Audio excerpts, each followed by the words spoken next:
जी अस्सलाम वालेकुम।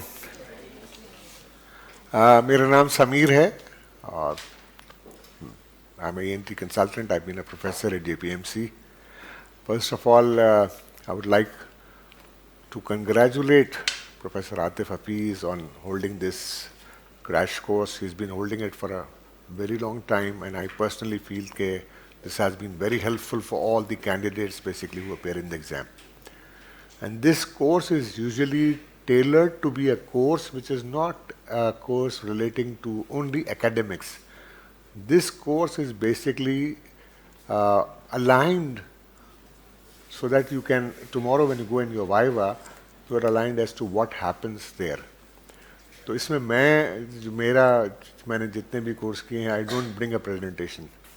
I believe in basically talking to you. I believe in addressing the things that we commonly come across in the examinations rather than bringing a presentation.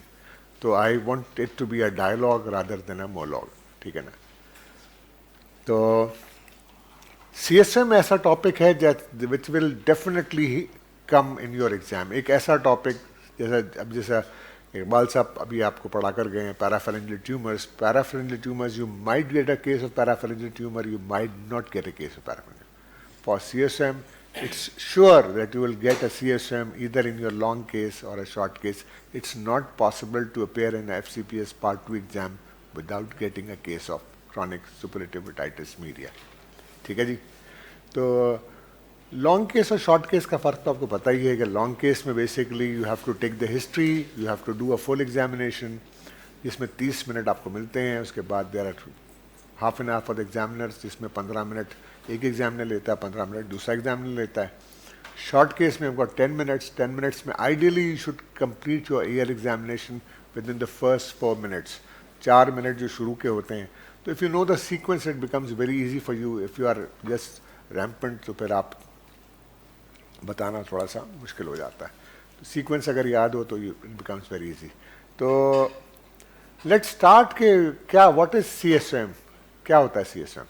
CSM is chronic inflammation of the middle ear cleft, which is characterized by permanent changes in tympanic membrane in the form of perforation, in the form of retraction, in the form of tympanosclerosis, with decreased hearing, with or without history of discharge, which is duration is greater than the 12 weeks. Without history of discharge हो सकता है CSM?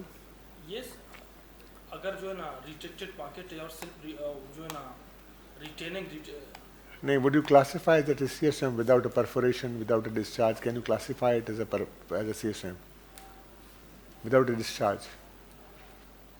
देखो, the perforation can be, as you said, के because the pathogenesis of a retraction pocket leading to some sort of pathology in the middle ear, or there might be a traumatic perforation which might have occurred, but that's not labeled as CSM. आपने पहले जैसा कहा बिल्कुल ठीक कहा.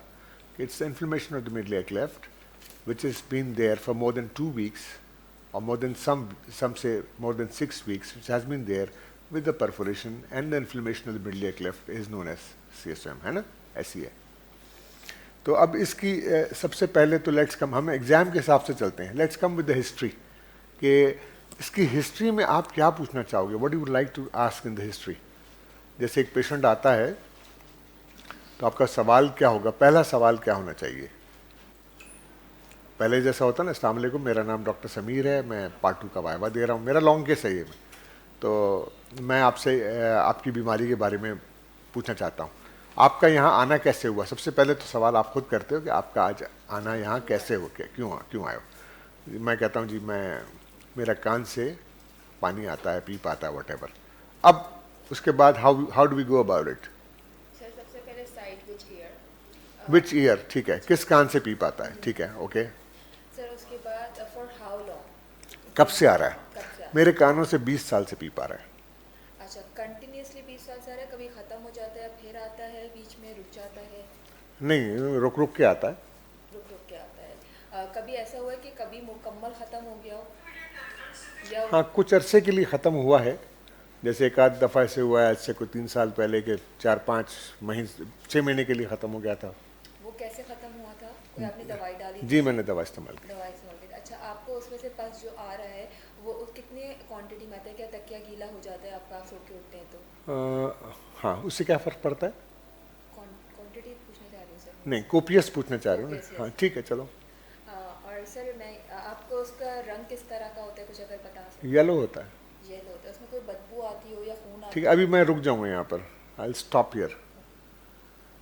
देखो, अब आपने पहले सवाल सही किया। First of all the onset, how did it start? How was the first time that you developed CSM? Either you remember it or you don't remember it. I was a child, I don't remember how it started first, but when I came of age, I started noticing कि मुझे ये problem. Second is, you know, the first time it happened. दो चीज़ें हो सकती है ना. If somebody is a small child, he doesn't recall when he had the first episode, and secondly, he remembers the first episode. तो onset हो गया. आपने कहा, मैंने कहा 20 साल से आता है. अब आपको 20 साल में ही पूछना है कितने दफ़ा आया 20 साल में, ठीक है ना? How many times have you had this? आपने कहा कंटिन्यूस, मैंने कहा कंटिन्यूस नहीं आता, ठीक है ना? आपने कहा गैप आता है, मैंने कहा गैप आता है, ठीक है ना? How many times it stopped and how many times it restarted? Was there a problem that it restarted? How did it restart? पानी चला गया था कान में, नज़ला हो गया था, क्यों रीस्टार्ट हुआ? What was the reason for the restart? One. And how did it basically stop? फिर उसके बाद जब सेकंड टाइम था तो स्टॉप कैसे हो गया? जैसे मेरे 20 साल में 20 दफ़ा पीप आई, पानी आया, और 20 दफ़ा शुरू हुआ मुझे कि नज़ला हुआ है, मेरा गला ख़राब हुआ तो मेरे पीप आनी शुरू हो गई, ठीक है ना? फिर मैं डॉक्टर साहब के पास गया, डॉक्टर साहब ने मुझे medicine the. Ideally you should know the medicine, what medicine he started. Do you remember? Ask him, do you remember what sort of medicine he started? तो ही विल टेल यू कि जी कुछ capsule थे, कुछ drops थे. आपको नाम याद है? नाम याद है, डॉक्यूमेंट कर लें. नाम याद नहीं है, डॉक्यूमेंटेशन छोड़ दें. डजंट रिमेंबर लिख दें. This is how the history, because otherwise you will finish your history in 1 minute. आप जो बता रही हुई तो तोते वाले सवाल है ना, ये जो सबको आते हैं. एवरीबडी सिटिंग हियर नोज के भाई क्या होगा. तो you have to basically go into history, means that you take a complete history, right? तो एक हो गया पहला हमारा डिस्चार्ज. डिस्चार्ज का सबसे पहले हो गया onset. How did the discharge start initially? Then you had discharge for how many years? How was the onset? How many times it has stopped, and how many times it reoccurred, and how it stopped after recurrence? Treatment लिया था, खुद से रुक गया. Treatment लिया था तो क्या ट्रीटमेंट लिया था, किससे लिया था, वॉट एवर, GP से लिया था, कंसल्टेंट से लिया था, जो भी, ये डॉक्यूमेंटेशन करनी है, ठीक है? उसके बाद सेकेंडली आपने बताया कि भाई डिस्चार्ज की क्वालिटी क्या है. डिस्चार्ज की क्वालिटी पे आ जाते हैं कि आपने जिस तरह बताया कि थिक है, थिन है, ब्लड स्टेन्ड है, ब्लड स्टेन नहीं है, कोपियस है, और या स्कांटी है, और कान से बाहर आ जाता है, नहीं आता है, वॉट एवर. तो you should know the reasonings for that. मैंने आस्क यू कि कोपियस डिस्चार्ज किस में होता है, तो आपको बता देना चाहिए कोपियस किस में होता है, स्कांटी किस में होता है. स्कांटी किस में होता है? आर्टिक कंट्रोल में. हाँ, कुछ को मॉडुलर डिजीज में होता है. हाँ, थिक होता है. क्यों थिक होता है?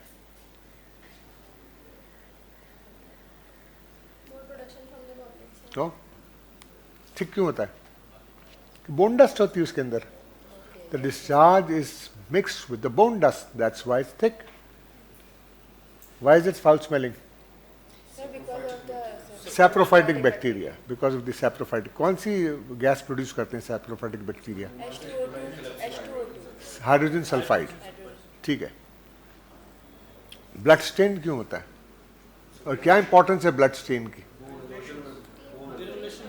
ग्रैनुलेशन टिश्यू की वजह से. होता क्या है, the healing process is always initiated by granulation tissue. तो जब भी कोई बॉडी में इन्फ्लेमेशन, इन्फेक्शन होगा, फर्स्ट ऑफ ऑल इन्फेक्शन हुआ, जब रिजॉल्व हुआ तो ग्रैनुलेशन टिश्यू बन गया, जब फिर दोबारा हुआ तो ग्रैनुलेशन टिश्यू भी इरोड हुआ, और वो ब्लड स्टेन हो गया, discharge because of the presence of the granulation tissue. तो reasoning, you need to have the reasoning ना, वाई, बिकॉज होता क्या है, देखो सभी बताएंगे, ये तो तुम अकेले नहीं हो जो बताओगे कि भाई मैं इसको डिस्चार्ज है, स्कंटी है, फाउल स्वेलिंग है, ब्लड स्टेन है, वट एवर. और फिर उसके अलावा और क्या पूछेंगे डिस्चार्ज में? चिपचिपा क्या होता है उसमें? म्यूकोप्यूरिल तो देखने से पता चलता है. ग्लिस्टनिंग होता है ना, जब भी म्यूकोइड एलिमेंट आ जाएगा ग्लिस्टनिंग होगा. अच्छा, और अभी लास्ट एपिसोड्स कब से चल रहा है? जो बाकी ये तो हमने हिस्ट्री में पूछ लिया, हिस्ट्री में पूछ लिया. हाँ, कलर पूछ लिया, ठीक है. हाँ, और सर ये पूछेंगे इसके साथ कोई दर्द या तकलीफ के साथ शुरू हुआ था, या ये जब डिस्चार्ज बाहर आ जाते हैं तो दर्द खत्म हो जाता है कुछ? एक इससे पहले हम पूछेंगे कि ये इसकी एक्सेसरबेशंस अपर रेस्पिरेटरी के साथ होती है या नहीं होती है। हम ये पूछेंगे कि भाई ये आपका जो डिस्चार्ज है इसका ताल्लुक कोई आपके नज़ला खांसी बुखार से है या नहीं है। या ट्रॉमा से शुरू होता है, कैसे शुरू होता नहीं, ट्रॉमा तो क्यों होगा, हर दफ़ा ट्रॉमा होगा क्या 20 साल में? हर साल हमेशा ट्रॉमा से थोड़ी बात, लॉजिक होनी चाहिए ना। The logic is basically that okay, these exacerbations, do they come with the upper respiratory tract infection? Yes, they do. Then you have got something on your mark कि भाई there is something basically which is exacerbating, है ना? समझ आ रही बात? अच्छा, दूसरा ये आपने जो कहा डिस्चार्ज में, वो आप हेडेक में पूछोगे। अगर पेशेंट कंप्लेन करता है हेडेक, कि मुझे हेडेक है, तो आप पूछोगे रिलीफ कैसा होता है? वो कहता है मुझे डिस्चार्ज आता है तो रिलीफ हो जाता है। दैट इज अनदर क्वेश्चन, ठीक है ना? That is a totally different what you call, that's going towards a complication, ठीक है ना?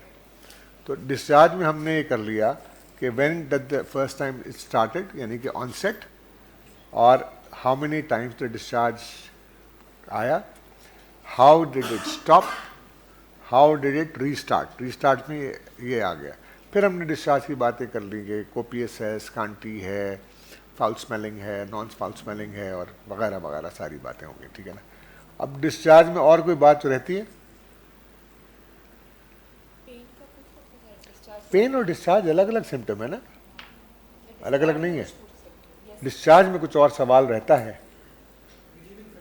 आई एम सॉरी, वो तो बात कर ली ना।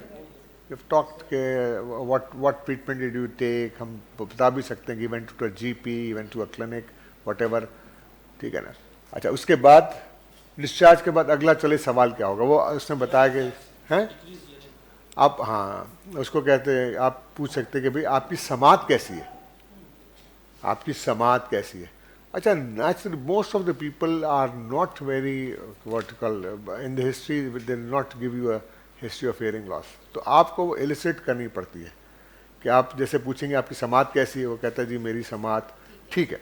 आप कहेंगे जी दोनों कानों से बराबर सुनाई देता है आपको, पर अब आप उसको लीड कर रहे हैं, you are trying to lead him towards your ground, कि भाई मैं बताना चाहता हूँ कि तुम्हारे कान में इसमें समात कम है। जैसा तुम्हारा सिंगल अगर ईयर है तो तुम्हारी समात कम है, तो समात के बारे में सवाल आप इस तरह कर सकते हैं, आपकी समात ठीक है? वो कहता है जी मेरी ठीक है। आपको दोनों कानों से बराबर सुनाई देता है। अब वो यहाँ पर आ जाएगा कि मुझे थोड़ा सा जी इस कान से, अच्छा इस कान से कम सुनाई देता है, इससे कब से कम सुनाई देता है। आपकी समात कम कब हो जाती है, आपकी समात ज़्यादा कब हो जाती है? जैसे कहता है डिस्चार्ज आता है तो मेरी समात बेहतर हो जाती है, डिस्चार्ज ख़त्म होता है तो मेरी समात फिर ख़राब हो जाती है। तो आप हियरिंग के बारे में, और दूसरा आप उसमें हियरिंग का जब पूछोगे तो उसे क्लियरली ये भी पूछना है कि आपको अल्फाज भी समझ में आते हैं नहीं आते। आपको अल्फाज की जांच भी हो जाती है कि लोगों ने क्या बोला, because you are pointing towards the examiner को आप बता रहे हैं कि अब मैं स्पीच डिस्क्रिमिनेशन पूछ रहा हूँ इससे। In addition to the hearing loss I am asking about the speech discrimination. अब एक आदमी है वो कहता है जी हाँ मुझे समात कम आ रही, अब आप उससे शुरू कर दें फिर कि कब से कम हो रही है, कितने अरसे से आपने नोट किया कि आपकी समात कम हो गई इस कान से? उसने कहा जी 2 साल से। कभी इंप्रूव हुई? कहता वो डिस्चार्ज आता है तो इंप्रूव हो जाती है। अच्छा उसके अलावा कभी इंप्रूव हुई? नहीं जी नहीं हुई। आपकी समात गिर रही है तो आपको ये बताएं कि आपको अल्फाज समझ में नहीं आते या आपको आवाज़ नहीं आती। अब उसको आपने वंस ही tells you there is a guy who has told you that he hears, आपने उसको लीड किया कि लेफ्ट राइट के बराबर है, और then you started to grab him and there is a guy, उसने कहा मुझे समात मेरी कम है। तो start from the day when he, कब से आपने महसूस किया कि आपकी समात कम हो गई, और जो समात कम हुई तो आपकी क्या मुसलसल और कम होती जा रही है पहले के मुकाबले में? ड्यूरेशन मतलब पहले से प्रोग्रेशन हो रही नहीं हो रही, ठीक है। और आपको इसके अलावा ये जो समात जो कम हो रही है इस तरह होता है कि आवाज़ कम आ रही है या आपको समझ में कम आ रहा है कि लोग क्या कह रहे हैं? तो you are pointing the examiner के in addition to the what you call airborne gap या जो कंडक्टिव डेफनेस है, इसका स्पीच डिस्क्रिमिनेशन भी कम हो रहा है या नहीं हो रहा है, ठीक है ना। तो आपने दिस इज अबाउट, और उसके अलावा आप पूछ सकते हैं क्राउडेड जगहों पे आपकी समात कुछ बेहतर होती है, शोर में ज़्यादा बहती है, या शोर आपको ख़राब तो नहीं लगता। ये दीज आर द 2 थिंग्स आप पूछ सकते हैं। But basically start again onset of hearing loss, when did he first note that he has got a hearing loss, and it is progressive और इट्स नॉन प्रोग्रेसिव, और when does it improve and does it improve when there is a discharge or something, or it doesn't improve, whatever. आप वो सारा उसको बता देंगे. उसके बाद अगला सवाल क्या होगा, जैसा हमने अब कवर कर लिया. फर्स्ट ऑफ ऑल पेशेंट आया था ओटोटॉक्सिक ड्रग्स का भी पूछ सकते हैं ना? समाज के उसमें, आप मेडिसिन की हिस्ट्री लेंगे जब पूछिएगा आखिर में. पहले तो अब आप सिम्टम कर रहे हैं ना, प्रेजेंटिंग कंप्लेंट्स को आप हाईलाइट कर रहे हैं. What are the presenting complaints? तो one presenting complaint is discharge, and one complaint is, as doctor साहब सेड, डेफनेस, हियरिंग लॉस. ठीक है ना. अब उसके बाद सर जैसे हमने एयर डिस्चार्ज का पूछा, नाउ हमें थोड़ा लग रहा है कि हम COM की तरफ जा रहे हैं. अब हेयरिंग लॉस का वो बता रहा है साथ में, तो इसके जैसे अब क्रॉनिक वॉइस एक्सपोजर का या नॉइस इंड्यूस हेयरिंग लॉस के सवाल वगैरह होते हैं, तो वो भी आप पूछेंगे? इधर अभी नहीं पूछेंगे. अभी नहीं पूछेंगे? नहीं अभी नहीं पूछेंगे. नहीं. नॉइज इंड्यूस हेयरिंग लॉस वगैरह जो है, आप ये चीज़ें लास्ट के लिए रखें, फॉर द लास्ट के. जो आप जैसे एलर्जी, ड्रग एलर्जीज है, ओटोटॉक्सिक ड्रग्स की हिस्ट्री है, ले सकते हैं शुरू में भी, कोई हार्म नहीं है जनरली. लेकिन मैं चाहता हूँ आपका फोकस नहीं हट जाए ना. आप तो असल टारगेट कर रहे हो, एग्जामिनर को ले जा रहे हो CSM की तरफ, क्योंकि आपका वाइवा जो है ना, आप खुद बनाओगे. आपका वाइवा एग्जामिनर, मैं अगर एग्जामिनर हूँ तो मैं घर से वाइवा लिख के नहीं लेके आता कि मुझे क्या वाइवा लेना है. मैं तो आई गो विद द फ्लो. आप जो जवाब दोगे उससे मैं अपना सवाल बनाऊंगा, और अब मेरा डायरेक्शन वही होगा जहाँ आप मुझे लेकर जाओगे. My direction is not going to change, it's going to go. And I don't have any fix questions for you कि मैं कहूँ कि नहीं ये बताओ भाई, ठीक है, पिंक पफर क्या है या ब्लू ब्लोटर क्या है. ये I don't have those. Nobody, no, not all examiners. Say about 90% of the examiners, they don't come with fixed thoughts. या fixed जैसे questions के साथ नहीं आते. But you can ask that. आप जब hearing का कर रहे हो तो आप पूछ सकते हो कि आपने कोई ऐसी दवाइयाँ तो नहीं ली, कोई ख़ास दवा जिसके बाद आपने महसूस किया हो कि मेरी समात कम हो गई, ऐसा तो नहीं हुआ. या आप जहाँ काम करते हैं वहाँ शोर की जगह तो नहीं है, या कोई आपको ट्रॉमा तो नहीं हुआ था. ये पूछ सकते हैं उस वक्त. There is no harm, but usually keep your focus more on CSM. ठीक है ना. हाँ, तो हमारा एक समझो हो गया डिस्चार्ज, और जो सेकंड हो गया हेयरिंग. अब उसके बाद क्या पूछेंगे? वर्टिगो. ठीक है. वर्टिगो में अब क्या पूछना चाहिए आपको कि आपको कभी चक्कर आए? उसने कहा नहीं आए, गेम ख़त्म हो गया. लेकिन आपने पूछ लिया कि चक्कर आए या नहीं आए. उसने कहा आए. अब आपका वही पहला सवाल है कि सबसे पहले आपको चक्कर कब आया? उसने कहा जी 5 साल पहले आया. कितनी देर के लिए आया? 5 ड्यूरेशन क्या है? Because you are trying to basically nail the vertigo, that what sort of a vertigo we are dealing with. Is it a complication of CSM और it's just one of vertigo because of some other problem? तो उसने कहा जी 5 second के लिए आया. अच्छा 5 second के लिए आया, तो वो वर्टिगो जो आया आपको कोई ऐसा तो नहीं था कि आपने सर घुमाया, ऊपर देखा, नीचे देखा तो आ गया? किसी मखसूस आप बेनाइन पोजीशन वर्टिगो को टारगेट करना चाह रहे हैं. उसने कहा जी हाँ मुझे ऐसे ही हुआ था या ना ऐसे हुआ. तो वो ठीक कैसे हुआ? आप डॉक्टर के पास गए थे, कोई दवा ली थी, कोई एक्सरसाइज कराई थी वगैरह वगैरह, ये पूछ लिया आपने वर्टिगो के लिए. उसने कहा जी नहीं मुझे वर्टिगो जो हुआ था वो घंटों के लिए हुआ था. और आपने पूछ लिया इसका उल्टियाँ वगैरह भी थी, कोई और अलामात थी, कोई जिस्म में कमज़ोरी थी, कोई कानों में थी, और वट एवर. अब you try to nail to the vertigo. But first question should be, when was the first vertigo noted? How many episodes of vertigo have occurred since then? How did they start? How did they finish? Finish means treatment. Start means what was the initiating factor? Was cause क्या था? कोई cause known cause था या नहीं था? यहाँ भी हाँ, शोर से हुए, किसी पोजीशन से हुए, या कान में आपके कुछ वैसे, हाँ whatever. तो आप you trying to nail the person towards that. और इसमें सब एक और जो इम्पोर्टेंट बात है कि ये आपका जब कान बहना शुरू हुआ उसके बाद आपको ये एपिसोड हुए वर्टिगो के, या उससे पहले भी होते रहते थे? Because you are trying now to tell the examiner that I am trying to distinguish between a vertigo which has got some sort of association with the CSM that he has, और with it's just an indolent अकेली चीज़ है जो जिसका कोई इस बीमारी से ताल्लुक़ नहीं है. ठीक है. तो वर्टिगो में पहला एपिसोड कब हुआ था और कितने एपिसोड हुए, कैसे शुरू हुए और कैसे ख़त्म हुए? ये 4 चीज़ें हैं जो वर्टिगो में आप बेसिक, वो तो एग्जामिनर आप एग्जामिन करोगी जब, फिर देखो हिस्ट्री में भी कर सकती हो, मतलब वर्टिगो बताता है आपको तो बता सकती हो कि भाई आप करोगे ना, घंटों के लिए रहता है, मिनटों के लिए रहता है, सेकंड्स के लिए रहता है, पोजीशन की वजह से होता है, और क्या अलामात हैं, जिस्म में कमज़ोरी होती है, कान भरे हुए लगते हैं, there so many questions that you can ask once he starts, ठीक है ना।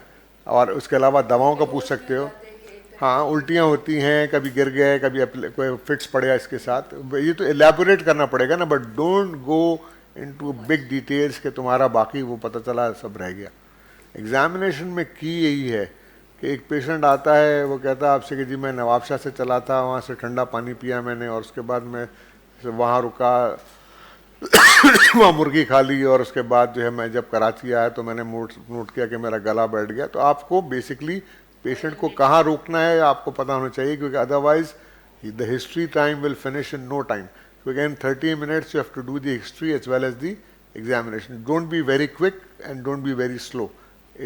ये इसमें असल यही है कि you know घड़ी अपने पास रखो या जो भी है, ताकि या एक स्टॉप वॉच लेके रख लो कि 15 मिनट उसको लॉक कर लो जैसे ही शुरू होता है, और वहाँ रख लो ताकि वो जब 15 मिनट हुए तो बीप करे या दिखा दे तुमको कि 15 मिनट हो जाए, तो तुम्हारी हिस्ट्री थोड़ी भी रहेगी तो जल्दी से कंप्लीट करो ताकि you got enough time. Because बहुत सारे लोग ऐसे होते हैं जिनको आता है सब कुछ लेकिन टाइम मैनेजमेंट नहीं आता। टाइम मैनेजमेंट नहीं आने से होता ये है कि आप एग्जामिनेशन, क्योंकि in the long case most of the examiners want you to do the full examination. Full means full ENT examination. In addition to that, when you finish the full ENT examination, they want कि आप कुछ general examination के बारे में भी 4-6 बातें बता दें. लेकिन ENT एग्जामिनेशन में आपको वो they will not pardon you if you have not done the whole examination. जैसा आपका कान का केस था, शॉर्ट केस में we expect you to tell us only about the ear, but in a long case आपने nose का भी examination पूरा करना है, आपने थ्रोट भी करना है, आपने नेक भी करना है, आपने लैरिंक्स भी करना है, सब करना है. टाइम मैनेजमेंट की है तो वहाँ पर अपने साथ स्टॉप वॉच ले जाओ साथ. जैसे ही आपका शुरू हो ट्रिंग, आप भी अपनी ट्रिंग यहाँ दबा दो ताकि 15 मिनट आपको पता चल जाए कब हो जाए. क्योंकि होता क्या, आप कैरी अवे हो गया ना जैसे क्वेश्चंस में कि आप वर्टिगो के पीछे चले गए. आप वर्टिगो को आपने जैसा बहुत आपने टारगेट कर लिया जितना टारगेट करना था, लेकिन अननेसेसरी गए कि जी सेरिबेलर है या उसका ताल्लुक कोई अक्यूस्टिक न्यूरोमा से हो सकता है, तो फिर आप चले जाओगे दूर, वापस आना मुश्किल हो जाएगा. You will leave important points in the history, right. तो we have got one discharge, the patient came with a discharge, the second was a hearing loss that we asked about, and third was vertigo. What next? Sir basically in vertigo जैसे हम history भी ले रहे थे ना, तो कभी ऐसा होता है पेशेंट शुरू में तो कहता है कि चक्कर आते हैं, but when you elaborate that thing तो वो बाद में पता चलता है कि उसको ब्लैकआउट था या पेशेंट जो है उस चीज़ को भी कैरेक्टराइज ऐसा कर रहा होता है डिस्चार्ज कर, वो जब हम एलैबोरेट करते हैं उसमें पता चल जाता है. लेकिन but do we have to include that thing as well in presentation of the history और नॉट? हिस्ट्री में तो आप बताओगे ना, तो एग्जामिनर इज लिसनिंग. आपको ऐसा देखेगा वो कि वो इधर आंखें बंद करके बैठा हुआ है या दूसरी तरफ मुंह करके बैठा हुआ है या आपको देख रहा है. हर तरह का एग्जामिनर होता है, but they mind you, they are listening to whatever you say. They pin point. आपको हैरानगी होगी कि आप सोच रहे होगे तो नहीं सुननी तो रहते क्या इतना गौर से. It ask you the simple things that you have asked. तो आप प्रेजेंटेशन में अपनी दो कंसाइज प्रेजेंटेशन बनाओ. कंसाइज मतलब ये होता है कि आपने उन्हीं चीज़ों को डॉक्यूमेंट करना है which are important, and narration पूरी होनी चाहिए. नरेशन जो होती है वो पूरी होती है कि दिस पेशेंट जो भी था फला came with the complaints of history of presenting illness जो थी, उसके बाद हिस्ट्री ऑफ प्रेजेंटिंग इलनेस को एलैबोरेट कर दें. This is how you go about. हाँ भाई, टेनिटिस में क्या क्या पूछोगे?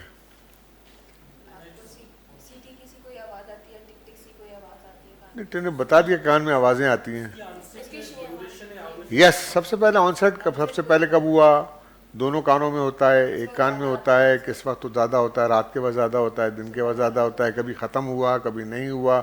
इस बीमारी के बाद शुरू हुआ था, इस बीमारी से पहले शुरू हुआ था. और अगर वो कहता हाँ कैरेक्टर क्या है, थ्रॉबिंग है, विस्लिंग है, या वो शाई वाला है, whatever. This is what you ask. 4-5 questions, not more than that for tinnitus. ठीक है ना. अच्छा, उसके बाद जो सवाल हैं वो हैं सारे रेड फ्लैग्स वाले. रेड फ्लैग्स क्या होते हैं CSM में? नहीं, रेड वो तो कॉम्प्लिकेशन तो सबको पता है कि red flag. Sorry, facial nerve weakness 1. Headaches, I would go for a headache. Number 2, headache से है ना। और क्या रेड फ्लैग हो सकता है? पेन। पेन पेन कहाँ पर ज़्यादा? In the mastoid region predominantly, ठीक है ना, ताकि आपको पता चल रहा है कि भाई there is some sort of bony erosion which is going on, there is some sort of pus which is there, ठीक है ना। और क्या हो सकता है red flag? Blurring of the vision, neck rigidity, ठीक है ना, they can be all basically red flags. So if you have got a red flag, then you need to ask. But if you don't have a red flag, what you do is simple ask these 4 questions.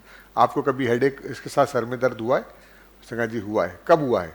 इस बीमारी के साथ। अच्छा, वो ख़त्म कैसे हुआ? जैसे इन्होंने शुरू में पूछा था कि उस वक्त अगर वो कहता है तो आप पूछ भी सकते हैं क्या जब पीप आता है तो आपको ऐसे होता है कि आपका पेन ख़त्म हो जाए, दर्द ख़त्म हो जाए जो आपको था? कभी आपका मुंह टेढ़ा हुआ है? जी हुआ है। इस बीमारी के बाद हुआ है, कान बहने के बाद, या कान बहने से पहले कभी हुआ है? ताकि आपने ये कर लिया कि association with the CSM possibility है या नहीं है। वैसे तो ज़रूरी नहीं है कि CSM होने के बावजूद भी किसी को बेल्स पैल्सी हो सकती है, लेकिन generally you want to tell the examiner that I am differentiating then from an indolent Bell's palsy to a complication which may have occurred after CSM। अगर हुआ है, मुंह टेढ़ा हुआ है, तो ठीक कैसे हुआ था? आपने कोई दवाइयाँ नहीं थी, कोई ऑपरेशन हुआ था, ठीक है ना। That you have to ask हुआ था या नहीं हुआ था। अच्छा, फिर उसके बाद जो है आपने फिशर हेडेक से पूछ लिया कि हेडेक रिलीफ कैसा हुआ, और हेडेक के बाद आप ये भी पूछ सकते हो कि अगर हेडेक हुआ तो इसमें कोई ख़ास आपने दवा ली थी, कोई ख़ास इन्वेस्टिगेशन कराई थी, या खुद ब खुद रिलीफ हो गया दवा लेने से, वटेवर। दोबारा हुआ, दोबारा मुँह टेढ़ा हुआ, दोबारा हेडेक हुआ, नहीं हुआ, वटेवर। कभी गर्दन आपकी ऐसे तो नहीं हुआ कि नहीं मुड़ सकती थी, या आप गर्दन झुकाते हैं या मूवमेंट करते हैं तो आपको कोई तकलीफ होती है, कान के पीछे कोई तकलीफ होती है, दैट्स इट, ठीक है। उसके बाद हिस्ट्री ऑफ हॉस्पिटलाइजेशन ज़रूर पूछोगे, आप इस बीमारी के लिए कभी हॉस्पिटलाइज हुए? अगर वो कहता नहीं हुआ या हुआ, और प्लस सर्जरी की हिस्ट्री। देखो ना, अमूमन आप लोग जाके पेशेंट देख लेते हो 90%, you go in the hospital and you see the patient and you know, but generally एक पेशेंट भी आ गया बाहर से तो will be stuck up if is gone undergone surgery and you don't know, particularly in short case. Long case में भी आ सकता है, बट शॉर्ट केस में भी आ सकता है। तो इसीलिए the better it is that you know that patient से हॉस्पिटलाइजेशन की हिस्ट्री ज़रूर लेना, चाहे जनरल केस हो या कोई भी केस हो। और हॉस्पिटलाइजेशन किस चीज़ के लिए हुआ था ये भी इम्पॉर्टेंट है, कितने दफ़ा हुआ था ये भी इम्पॉर्टेंट है, और हॉस्पिटल में ट्रीटमेंट क्या हुआ था ये भी इम्पॉर्टेंट है। It was a medical treatment, it was a surgical treatment, और whatever treatment has been offered in the hospital, ठीक है ना। और हिस्ट्री में क्या पूछ सकते हैं? सॉरी, यस, एक्सरबेटिंग सिम्टम्स, के आपको इसके साथ अपर रेस्पिरेटरी ट्रैक इन्फेक्शन होता है? अगर होता है तो क्या होता है? सिर्फ एलर्जीज़ हैं, या आपको गला भी ख़राब हो जाता है इसके साथ? ये आपको पेशेंट ज़्यादातर आपको जो बताएगा वो आजकल एक कॉमन वर्ड है साइनस, हर चीज़ जो है वो साइनस। तो आपको पूछें क्या प्रॉब्लम, कहेंगे डॉक्टर साहब साइनस है। तो साइनस को थोड़ा सा एलैबोरेट कर लें कि छींकें आती हैं, पानी आता है, नाक बंद होता है, नाक से सांस ठीक आता नहीं आता, मुंह खुला तो नहीं होता। ये 4-5 चीज़ें हैं for the upper respiratory track which you should know basically that they are going to help you. आपने अब एग्जामिनर को बता दिया कि आप covered the nose and what you call oral cavity in cases basically जो कि एक्सरबेट होते हैं या नहीं होते, ठीक है ना। तो this is all about the history. This is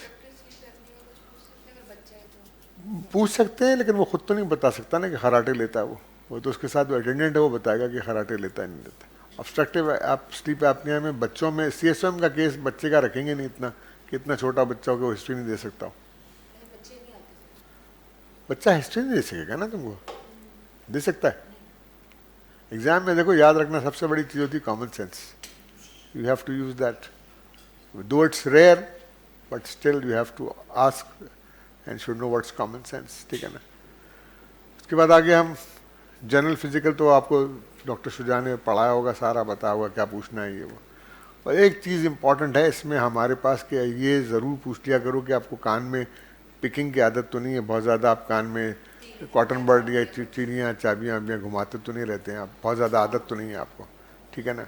और आप एहतियात करते हैं, कान में कॉटन बॉटन लगा के नहाते हैं या स्विमिंग करते हैं तो ईयर को प्लग करते हैं नहीं करते हैं, दैट्स अगर CSM का केस है, it is particularly impertinent to CSM।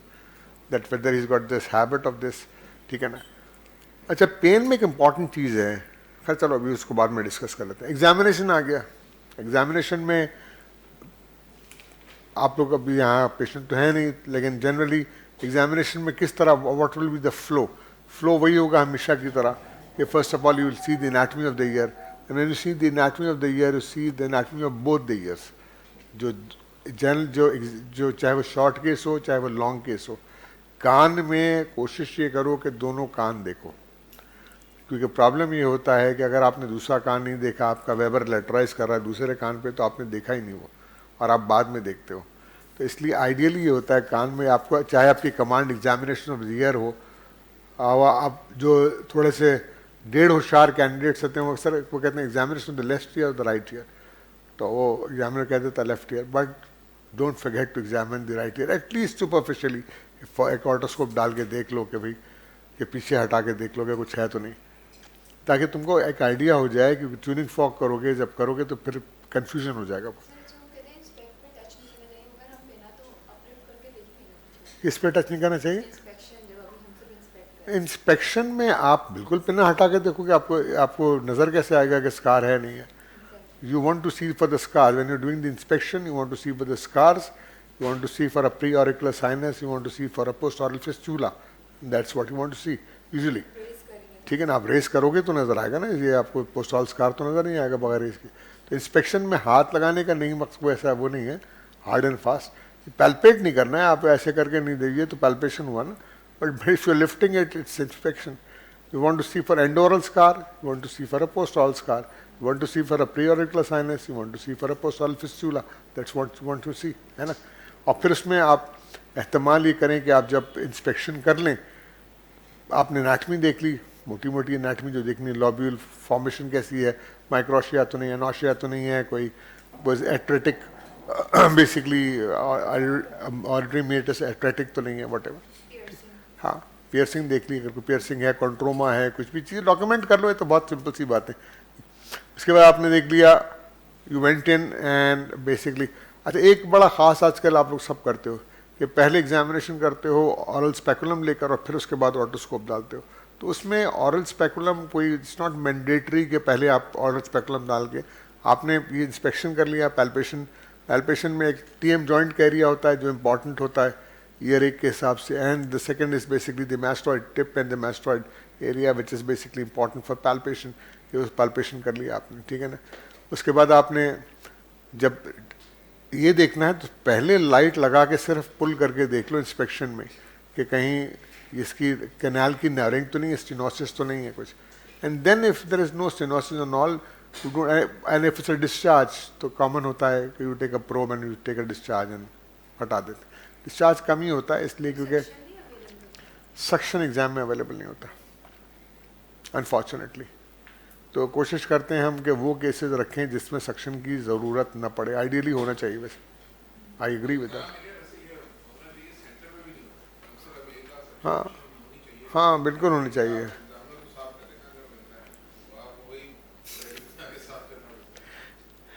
तो ये बिल्कुल होना चाहिए, और सक्शन इतनी महंगी चीज़ भी नहीं है, तो we can definitely ask the college अगर हम हमारी बात को मान लें वो कि सक्शन। तो आप ideally what you want to do is basically अगर कोई discharge है तो you basically take the discharge, you see the color and everything. If there's a mass, suppose there is a mass there, then what you do is mass में हमेशा दो चीज़ें important होती हैं। पहले वाला एक तो ये होता है you want to touch and see the mass whether it's numb or it is sensitive. Then numb समझते हो ना, NUMB numb, insensitive. Sorry tenderness, patient एकदम पेशेंट जो है वो आपको देगा ना, जैसा आप कान खींचते हो कभी पेशेंट नहीं करता, उसको दर्द होता है तो यू बेसिकली आप पेशेंट से पूछ भी सकते हो। लॉन्ग केस में तो खैर कोई हार्म नहीं है, लेकिन जनरली आप जब लगाते हो तो आप रिएक्शन देखते हो ना किसी का, कि रिएक्शन क्या है। जब आदमी हटता है तो you know that's tender. Tenderness तो इसीलिए देखते हैं ना, जब हम ये बोलते हैं शॉर्ट केस में जब लगाएंगे तो पेशेंट अगर हिल रहा है तो वी कैन डॉक्यूमेंट ना दिस इज टेंडर, है ना। We don't ask, we see, because pain is a symptom, tenderness is a sign. तो basically if you touch and it's not numb to touch, it's tender, then you say it's tender, आप कहते हो it's tender, ठीक है ना। दूसरा आप देखोगे ब्लीड तो नहीं करता टच पे, और तीसरा आप उसके अतराफ घुमा के देख लोगे कि अटैचमेंट है या नहीं है, ठीक है ना। ये अगर मैस है, मैस इसलिए कह रहा हूँ कि CSM के केस में मैस हो सकता है, they can be an aural polyp, ठीक है, that they can be an aural polyp. तो if you basically raise up and you see there is a mass, the things for the mass is basically how you go about touch and feel and see it bleeds on touch and go around to see whether it's got a lateral attachment or it doesn't have anything. हाँ, ideally आपको कोशिश करनी चाहिए कि उसको फिर आप अतराफ घुमा के प्रोब ना करें, और आपकी डिफरेंशियल बिल्कुल सारी चीज़ें चेंज हो जाती है ना, टेंडर नहीं होता ना, पॉलिप इज नॉट टेंडर, है ना।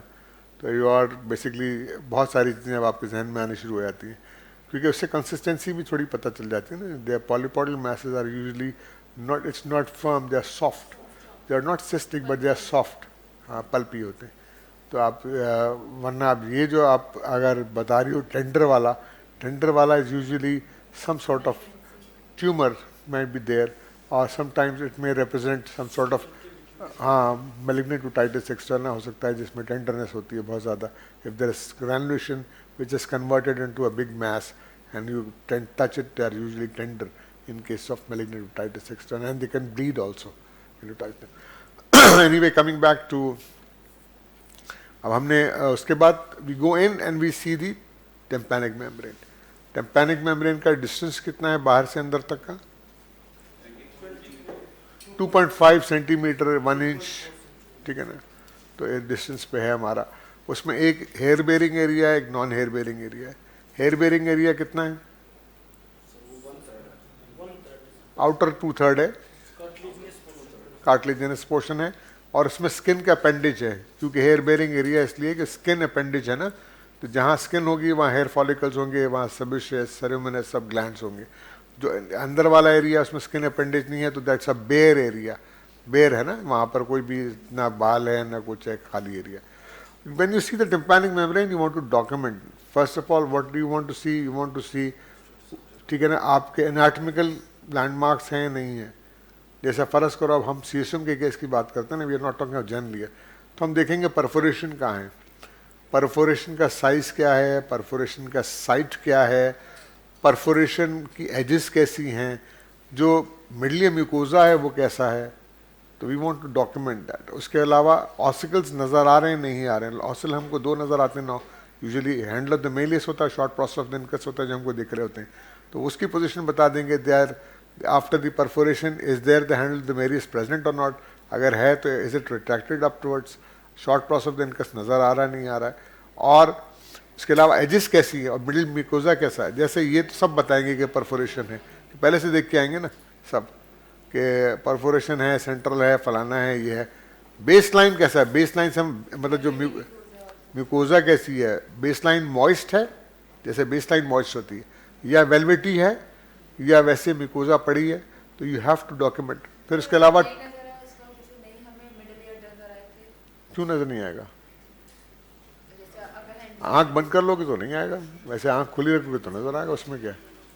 मिडलियर अगर आपको देखो, if you become a ENT consultant and you don't know about the middle ear के उसकी परफोरेशन कहाँ है वगैरह, तो I think it will be a very, आपके लिए बड़ा नेगेटिव फैक्टर होगा जिसको पता नहीं है। तो आप अगर वो नहीं है तो एग्ज़ाम के अलावा आप जाके 50 कान देखो, ताकि 50 कान देख के आपको आइडेंटिफाई हो कि इसमें परफोरेशन कहाँ पर आ रही है, इसमें साइज़ क्या है, साइट क्या है, जो मिडलिया म्यूकोजा है कैसी है, जो इसकी एजेस हैं वो कैसे हैं, टिम्पैनिक मेम्ब्रेन खुद कैसा है, बहुत थिन तो नहीं है, पेपर लाइक टिम्पैनिक मेम्ब्रेन तो नहीं है, कोई स्लाक तो नहीं है, कोई टेम्पेनो स्क्लेरोटिक स्लाक प्लाक्स तो नहीं है उसमें, अगर प्लाक है तो प्लाक किस जगह है, ठीक है ना।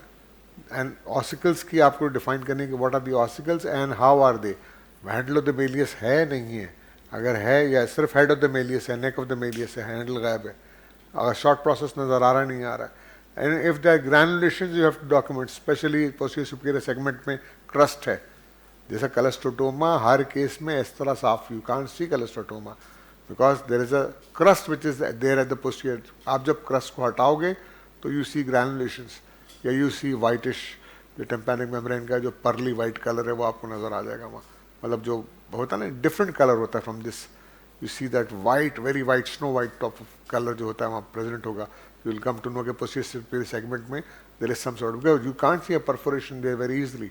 जो माइनर परफोरेशंस होती हैं they are not very visible. If there's a small cholesteatoma, you'll have difficulty in filing. The patient will complain, you will take out the discharge, but what you'll see is, you'll see only granulation, or you only see crusting in the posterior superior segment. Once you take out the crest, then you know that there is something behind the crest like a cholesteatoma. Otherwise, you might be seeing an intact tympanic membrane. आपको ऐसा बड़ा, आप अगर expect करते हो कि जो cholesteatoma में कोई बहुत ज़्यादा, sometimes I have scene cholesteatoma जिसमें पूरा मैस्टोइड कैविटी भरी हुई है लेकिन टेम्पैनिक मेम्ब्रेन देखने में इंटैक्ट नज़र आ रहा है, आपको कोई चीज़ नज़र नहीं आ रही, क्योंकि बेसिकली तो where does the problem start, it starts in the Prussak space. Prussak space is between the ossicles, है ना, ऐसी है ना. तो basically what it does is it goes from here to the antrum. Attic इसीलिए कहते हैं ना कि from the attic it goes into, because it's an attic disease. Startingly when it starts in the attic and then of course it goes back towards the antrum and then out. ठीक है ना. तो इसीलिए most of the times अगर it's not a very aggressive disease तो you won't see much of a perforation except for the posterior superior area where you will see some crusting. You remove the crust, then you are able to see granulation. You remove the crust, then you are able to see the typical color of the what you call the cholesteatoma. Otherwise you can't see. आपको नजर नहीं आ रहा. देखो है क्या, आपको पहले पता होना चाहिए कि पोस्टीरियर सुपीरियर सेगमेंट कहाँ होता है. ठीक है ना. Once you see the posterior superior segment, अगर वहाँ आपको इट इज़ नॉट यूनिफॉर्म जिस तरह दूसरा है, तो अगर उसमें कोई क्रस्ट है, क्रस्ट समझते हो ना, ड्राइड जैसे सिक्रेशन होती है इसको कहते हैं क्रस्ट, या ग्रैनुलेशन है जैसे रेडिश स्पॉट्स आ रहे हैं ग्रैनुलेशन के, then you need to investigate that area because that is the area. हमारे पास जो पीपल जनरली थिंक कि शायद कोलेस्टेटोमा भी एक बहुत बड़ा वाइट रंग का बैग होगा, वो अंदर लटक रहा होगा इधर टेम्पैनिक मेम्ब्रेन के अंदर और मैं डायग्नोज कर लूँगा, या वो most of the times you don't have that perforation. You see a tympanic membrane which is lying there and you see a patient complaining of a discharge and then once you got some sort of crust or granulation, you take it off and then you know that it's cholesteatoma and all. ठीक है ना. तो क्योंकि it starts the development there. जो middle ear में जो disease स्टार्शन tube से आ रही है वो तो बीच में है, तो that's very obvious with the central perforation and very obvious thing. But cholesteatomas are tricky in the sense of the word कि they basically develop in that typical Prussak space and they are occupying this posterior superior portion. जो आप अगर otoscope अच्छा नहीं डालोगे तो आपको posterior superior portion नज़र भी नहीं आएगा. तो you have to see that posterior superior portion and then basic साने को you are able to see that what you call. तो आपने वहाँ अपना कंसंट्रेशन करना है. ठीक है ना, कि वो एरिया है. अब ये हो गया. उसके बाद once you have examined the tympanic membrane, once you have made the documentation, I have seen a central perforation or seen a marginal perforation, or you have talked about what's the edges of the perforation, what is the condition of the middle mucosa, what are the edges, what are the ossicles. These are the documentation that you have to make, and that is mandatory when you give the presentation. ये चीज़ बहुत ज़रूरी है. आप पूछ रहे हैं ना presentation में कि I've seen the on otoscopy, I've seen a tympanic membrane which is perforated. Two of the quadrants, lower quadrants are involved. The edges are smooth. I can appreciate the head of the malleus and the neck of the malleus, but I cannot appreciate the handle of the malleus. I can see the short process of the incus, and the middle mucosa is baseline moist. This is, आप जो कह रहे थे, this is important. This is that you basically, मैं even आँख बंद कर लूँ तो मेरे समझ में आ जाएगा. ये मैं हमेशा कहता था अपने कैंडिडेट से, आप लोगों से भी कहूँगा कि चाहे वो ईयर हो चाहे कोई भी हो, दूसरा आदमी सामने वाला आपकी हिस्ट्री अगर आंख बंद करके सुन रहा हो तो आपके एग्जामिनेशन से उसको पता चल जाना चाहिए कि बीमारी क्या है, कितनी बड़ी है. ठीक है. Once you have done that, then you can go for hearing test. Hearing test में naturally know कि first of all conversational voice होती है, उसके बाद you turn around whisper कराते हैं आप, और उसके बाद कोई whisper पे, अगर whisper पे डॉक्यूमेंट कर रहा है तो आपको फिर चीखने की ज़रूरत नहीं है. If somebody is hearing to whisper, you don't have to proceed to आगे. ठीक है ना. और दूसरा, अगर आपने हिस्ट्री में पूछ लिया है तब तो ठीक है, अगर हिस्ट्री में नहीं पूछ लिया है तो यहाँ पर आप उससे कहेंगे थोड़े से, जैसा स्पीच डिस्क्रिमिनेशन के होते हैं ना, कॉमन वर्ड सिलेबल्स होते हैं, रश, बस। तो आप you can ask just to make a difference whether he can make a speech discrimination not, ठीक है ना, कि उस स्पीच को डिस्क्रिमिनेट भी कर पा रहा है नहीं पा रहा है, एग्जामिनेशन में भी आप कर सकते हैं। In addition to the hearing test में पहले ही होता है ना कि गिव सम साउंड्स के पेशेंट को टर्न करते हो, आप बोलते हो आपका नाम क्या है, विस्पर करते हो, दूसरी तरफ करते हो, दोनों तरफ करते हो। हाँ, आइज क्लोज करें, उसका मुंह तरफ कर दें, आइज क्लोज क्यों कराते हैं आप, सिर्फ उसका मुंह तरफ कर दें तो कान आपको फेस करेगा ना, the ear will be facing and then of course you can talk. मैं औसाफ इनको I have not brought a presentation, I go with the examination, बजाय वो तोते कराने के I prefer to go like this. Professor Ausaf से आप लोग सब वाकिफ़ हैं, is a very good otologist, he is a good ENT surgeon and specially a very good otologist. तो ये करा लिया आपने, आपने डॉक्यूमेंटेशन उसकी कर ली, फिर आपने विस्पर कर लिया, फिर ट्यूनिंग फॉक बहुत इंपॉर्टेंट है। ट्यूनिंग फॉक टेस्ट को प्रैक्टिस करते जाओ अपनी प्राइवेट प्रैक्टिस में भी, बाद में भी डॉक्टर बन जाओ, कंसल्टेंट बन जाओ, फिर भी रखना और अभी भी रखना। ट्यूनिंग फॉक टेस्ट, अच्छा एग्जामिनर आपको एक गलत ट्यूनिंग फॉक पे फेल कर देगा। I have seen people fail on tuning fork, not once, many times. So please be sure that आप ट्यूनिंग फॉक टेस्ट अपना परफेक्ट करें। You should know where to place, first of all, कि place कहाँ करते हैं उसको, tuning Fock को कान के सामने। मैं पार्ट 2 एग्जामिनर में देखा है मैंने, आप लोग यूँ रखते हो, बजाय यूँ रखने के आप लोग यूँ रख रहे होते हो। आप लोग उसको जो वो होता है वो यहाँ ला के रख देते हो। You should know where to keep the tuning fork, ऐसे रखते हैं, कैसे रखते हैं, गिव इनफ टाइम। और कमांड इज़ वेरी इंपॉर्टेंट। मैं आपको आवाज़ सुनाने जा रहा हूँ, ये आवाज़ मैं आपको आगे भी सुनाऊंगा और पीछे भी सुनाऊंगा, आपने मुझे बताना है कि आवाज़ बेहतर कहाँ आती है, ठीक है ना। You don't have to wait, short case में पर्टिकुलरली आपने लगाया, पूछा ये आवाज़ आ रही है, आ रही है, ये आवाज़ आ रही है, आ रही है। अब उसने पहले पे अगर कह दिया, आपने कंपैरिजन करने से पहले ही पूछना है, आपको ये बताना है कि आवाज़ आ रही है। ऐसा नहीं कि आदमी बह रहा है, उसको आप कह रहे हैं कि ये बेहतर है, ये बेहतर है, उसको तो पता नहीं है। यू हैव टू सी, आवाज़ आ रही है, उसने कहा आ रही है, आवाज़ आ रही है, आ रही है, अच्छा ये देखें बेहतर कौन सी। डोंट वेट, वो किताब का है ना कि यहाँ ख़त्म हो जाए फिर यहाँ लेके आना, उसमें बहुत टाइम लग जाता है।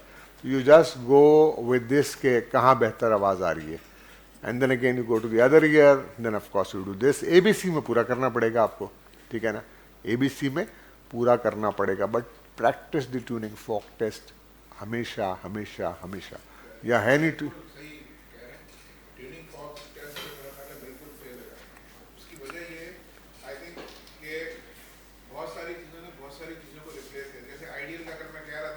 FODL करते हैं।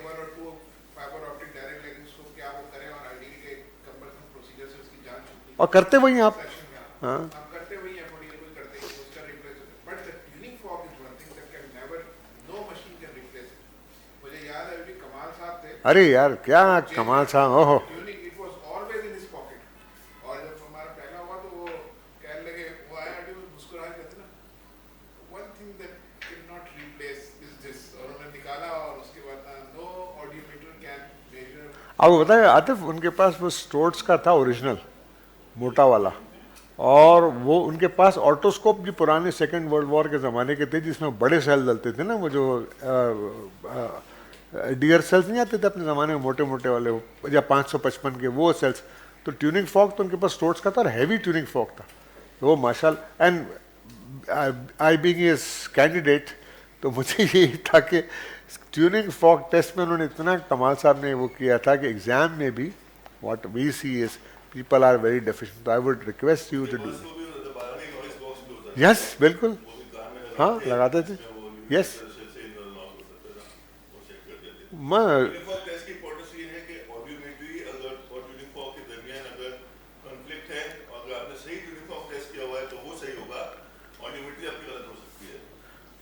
ठीक है, इतना इम्पोर्टेंट है जी। क्या ये है ना, देखो ये आपने लगाया, आपने देख लिया, आवाज़ आ रही है, आवाज़ आ रही है, ठीक है ना। पहले पूछें आवाज़ आ रही है, हाँ, इसलिए कि एक आदमी बह रहा है तो आपको कैसे पता, आपने कमांड ही गलत दी थी ना। पहले पूछें आवाज़ आ रही है, उसने कहा आवाज़ आ रही है, अब आप फिर कंपेयर कर लें, आवाज़ यहाँ बेहतर है, आवाज़ यहाँ बेहतर है, ठीक है ना। बट डोंट वेट, वो जो किताब में है ना उसमें बहुत टाइम लगता है फिर कि ये आवाज़ ख़त्म हुई तो मैं आपको सुनाऊँ।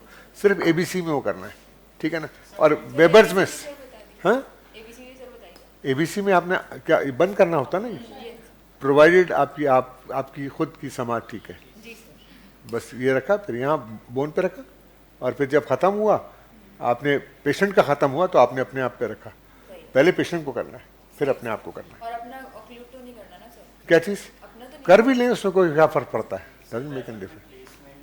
सेंटर में बिल्कुल। सर मगर कभी पेशेंट कहते हैं इंटरप्रेट ही नहीं हो रही आवाज़, क्या नहीं हो रही? नहीं आ रही आवाज़ किस वक्त? किसी भी कान में नहीं तो आप उसको किसी भी कान में आवाज़ ही नहीं आ रही, नहीं, वेपर का रखा तो कह रहे नहीं आएगी ना।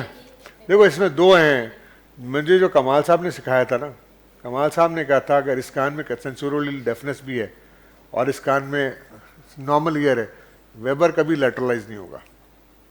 जो कि अब थोड़ी सी किताबें डिफर करती हैं, लेकिन मैंने औसाफ ने प्रैक्टिस में देखा है कि even if this ear is dead, unless in the patient lies this doesn't lateralize. Lateralize सिर्फ करता है, मैंने जो देखा, कमाल साहब इंसिस्ट करते थे इस बात पे ना, मैंने कहा सर ये तो ओनली हियरिंग ईयर है, यहाँ लैटरलाइज होना चाहिए। कहते नहीं यहाँ लैटरलाइज नहीं होता, नहीं होता लैटरलाइज। आजकल किताबों में गलत थोड़ा सा, ये जो इंडियन किताबें हैं उसमें लिख दिया है ना, तो ये समझते हैं कि शायद ये लैटरलाइज सिर्फ करेगा कंडक्टिव डेफनेस। हाँ हाँ हाँ यार लैटरलाइज वैसे होता तो नहीं है तो ऐसा। हाँ नहीं वेबर में ये लैटरलाइज जैसा, अगर कोई ईयर डेड है और साहब जैसा कह रहे हैं, अच्छा हम अब होना मतलब ऐसा लग, मेरा ख्याल है इसमें ये है कि चूंकि आप why the bone conduction improves because of the loss of हाँ हाँ मास्किंग इफेक्ट। हाँ अब जब इस कान में इतना शोर आ रहा है तो बेशक ये सेंसरी न्यूरॉन है, लेकिन जब आप यहाँ रखेंगे तो इट शुड नॉट लैटरलाइज नहीं होता। इसमें कोई कंडक्टिव फैक्टर। हाँ नहीं वही कह रहा हूँ, कंडक्टिव फैक्टर पे कमाल साहब ये कहते हैं। खैर बहुत सारी दफा जो ये पूछ रही है हाँ। नॉर्मल हियरिंग के अंदर आप रखें तो पेशेंट परसीव ही नहीं करता, मुझे कोई आवाज नहीं आ रही, कोई बात नहीं। आप उसको ये कह दें कि अगर वो कहता है कि आवाज़ नहीं जा रही, आप ये पूछेंगे ये आवाज़ आपको किसी कान में महसूस हो रही है, आपकी कमांड ये होनी चाहिए। तो इसको ये पैरेलल रखेंगे ऐसे? आप इसको कैसे भी रख लें, यहाँ इसमें कोई मसला नहीं है। आप ये आवाज़ किसी कान में महसूस हो रही है आपको? नहीं हो रही, नहीं। वो कह रहा है दोनों में हो रही है, ठीक है, ये नहीं हो रही। इसको मजीद रिपोर्ट करने के लिए आप जो बेस्ट प्लेस है ना वो आपके यहाँ पर टीथ के सामने है। हाँ जी यूनिलेटरल कंडक्टिव में ये टुवर्ड द कंडक्टिव जो है लास्ट के साथ लेटरलाइज होता है। हाँ टूवर्ड्स दी कंडक्ट, अगर बायलैटरल कंडक्टिव लॉस है तो ज़्यादा कंडक्टिव जिसमें है उसमें लैटरलाइज होगा। जैसे मेरे अगर फ़र्ज़ करो दोनों कानों में ही कंडक्टिव डेफनेस है, लेकिन मैंने वेबर्स किया और मेरा कान ये लैटरलाइज हो गया, तो डोंट गेट पैनिक कि यार इसको तो बीच में होना चाहिए था। जिसमें ज़्यादा कंडक्टिव लॉस है उस तरफ लैटरलाइज करेगा। और सर अगर सेंसरी न्यूरल हुआ तो? सेंसोरोन्यूरल हुआ एक तरफ और दूसरी तरफ कंडक्टिव है तो कंडक्टिव की तरफ जाएगा जी। नॉर्मल है तो लैटरलाइज नहीं करेगा। हाँ तो ये हो गया, समझो ट्यूनिंग फॉक, इस पर बहुत जोर देना इसके जी। सर अगर शॉर्ट केस में ये वेपर्स डिजीज ईयर में लटकाए हो जाए, एबीसी करने की जरूरत होगी? एबीसी तो करना है, एबीसी आपने ईयर की एग्जामिनेशन ना, आपकी कमांड ईयर है ना, आप दूसरे कान का एबीसी ना करो लेकिन इस कान का तो करो ना। यू वांट टू प्रिडिक्ट के पेशेंट को मिक्स डेफनेस तो नहीं है, बिकॉज पेशेंट को अगर मिक्स डेफनेस भी है तो लैटरलाइज तो करेगा ना। अगर मेरे को कंडक्टिव भी है परसेप्टिव भी है तो मैं ट्यूनिंग फॉक करूंगा तो मेरे कान को लैटरलाइज तो करेगा, it will lateralize, but you will come to know that this is a mix deafness when you do the ABC, है ना। You get my point. तो ये मिक्स डेफनेस को बायलैटरल कंडक्टिव का आपने बताया, ये लेटरलाइज करता है टुवर्ड बेटर ईयर या toward worse? Worse ear conductive, worse conductive ear, ठीक है। अब इसके बाद अगला क्या करोगे? फेशियल नर्व, विच इज, देखो ये सारी चीजें, they are some mistakes which are pardonable and they are some mistakes which are unpardonable. तो examining of the facial nerve, tuning fork, sound, ये सारी चीजें दे आर अनपार्डनेबल मिस्टेक्स जो pardon नहीं करेगा कोई भी आप। If you don't examine the facial nerve in a short case और a long case, you are not going to pardon.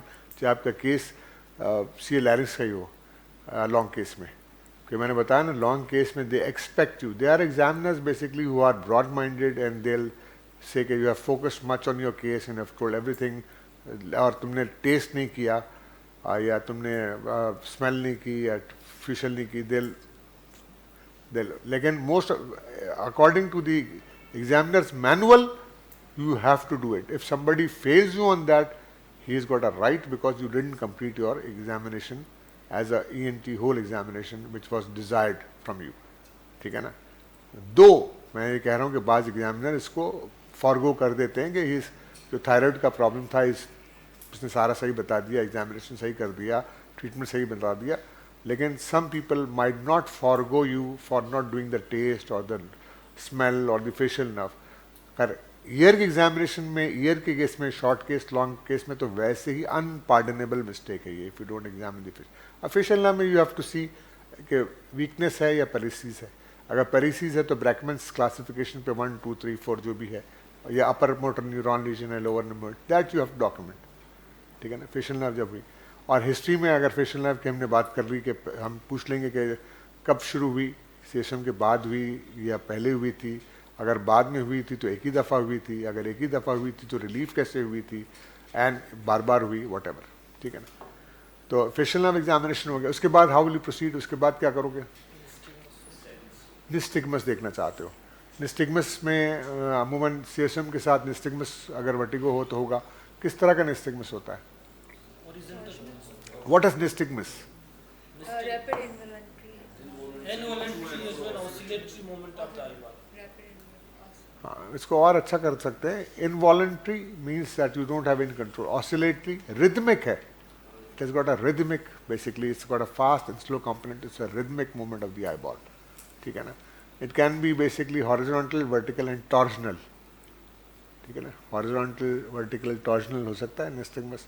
तो यू हैव टू निस्टिग्मस एक दफ़ा चेक करना बता देंगे क्योंकि हम लोग कभी बहुत फास्ट करते हैं कभी. निस्टिग्मस से पहले तो आप बिठा के इसको, अगर लॉन्ग केस है तो आप, अगर उसने हिस्ट्री दी तो सबसे पहले देखें गेज तो निस्टिग्मस नहीं है, सामने उसको कहें मेरी तरफ देखो, ठीक है ना.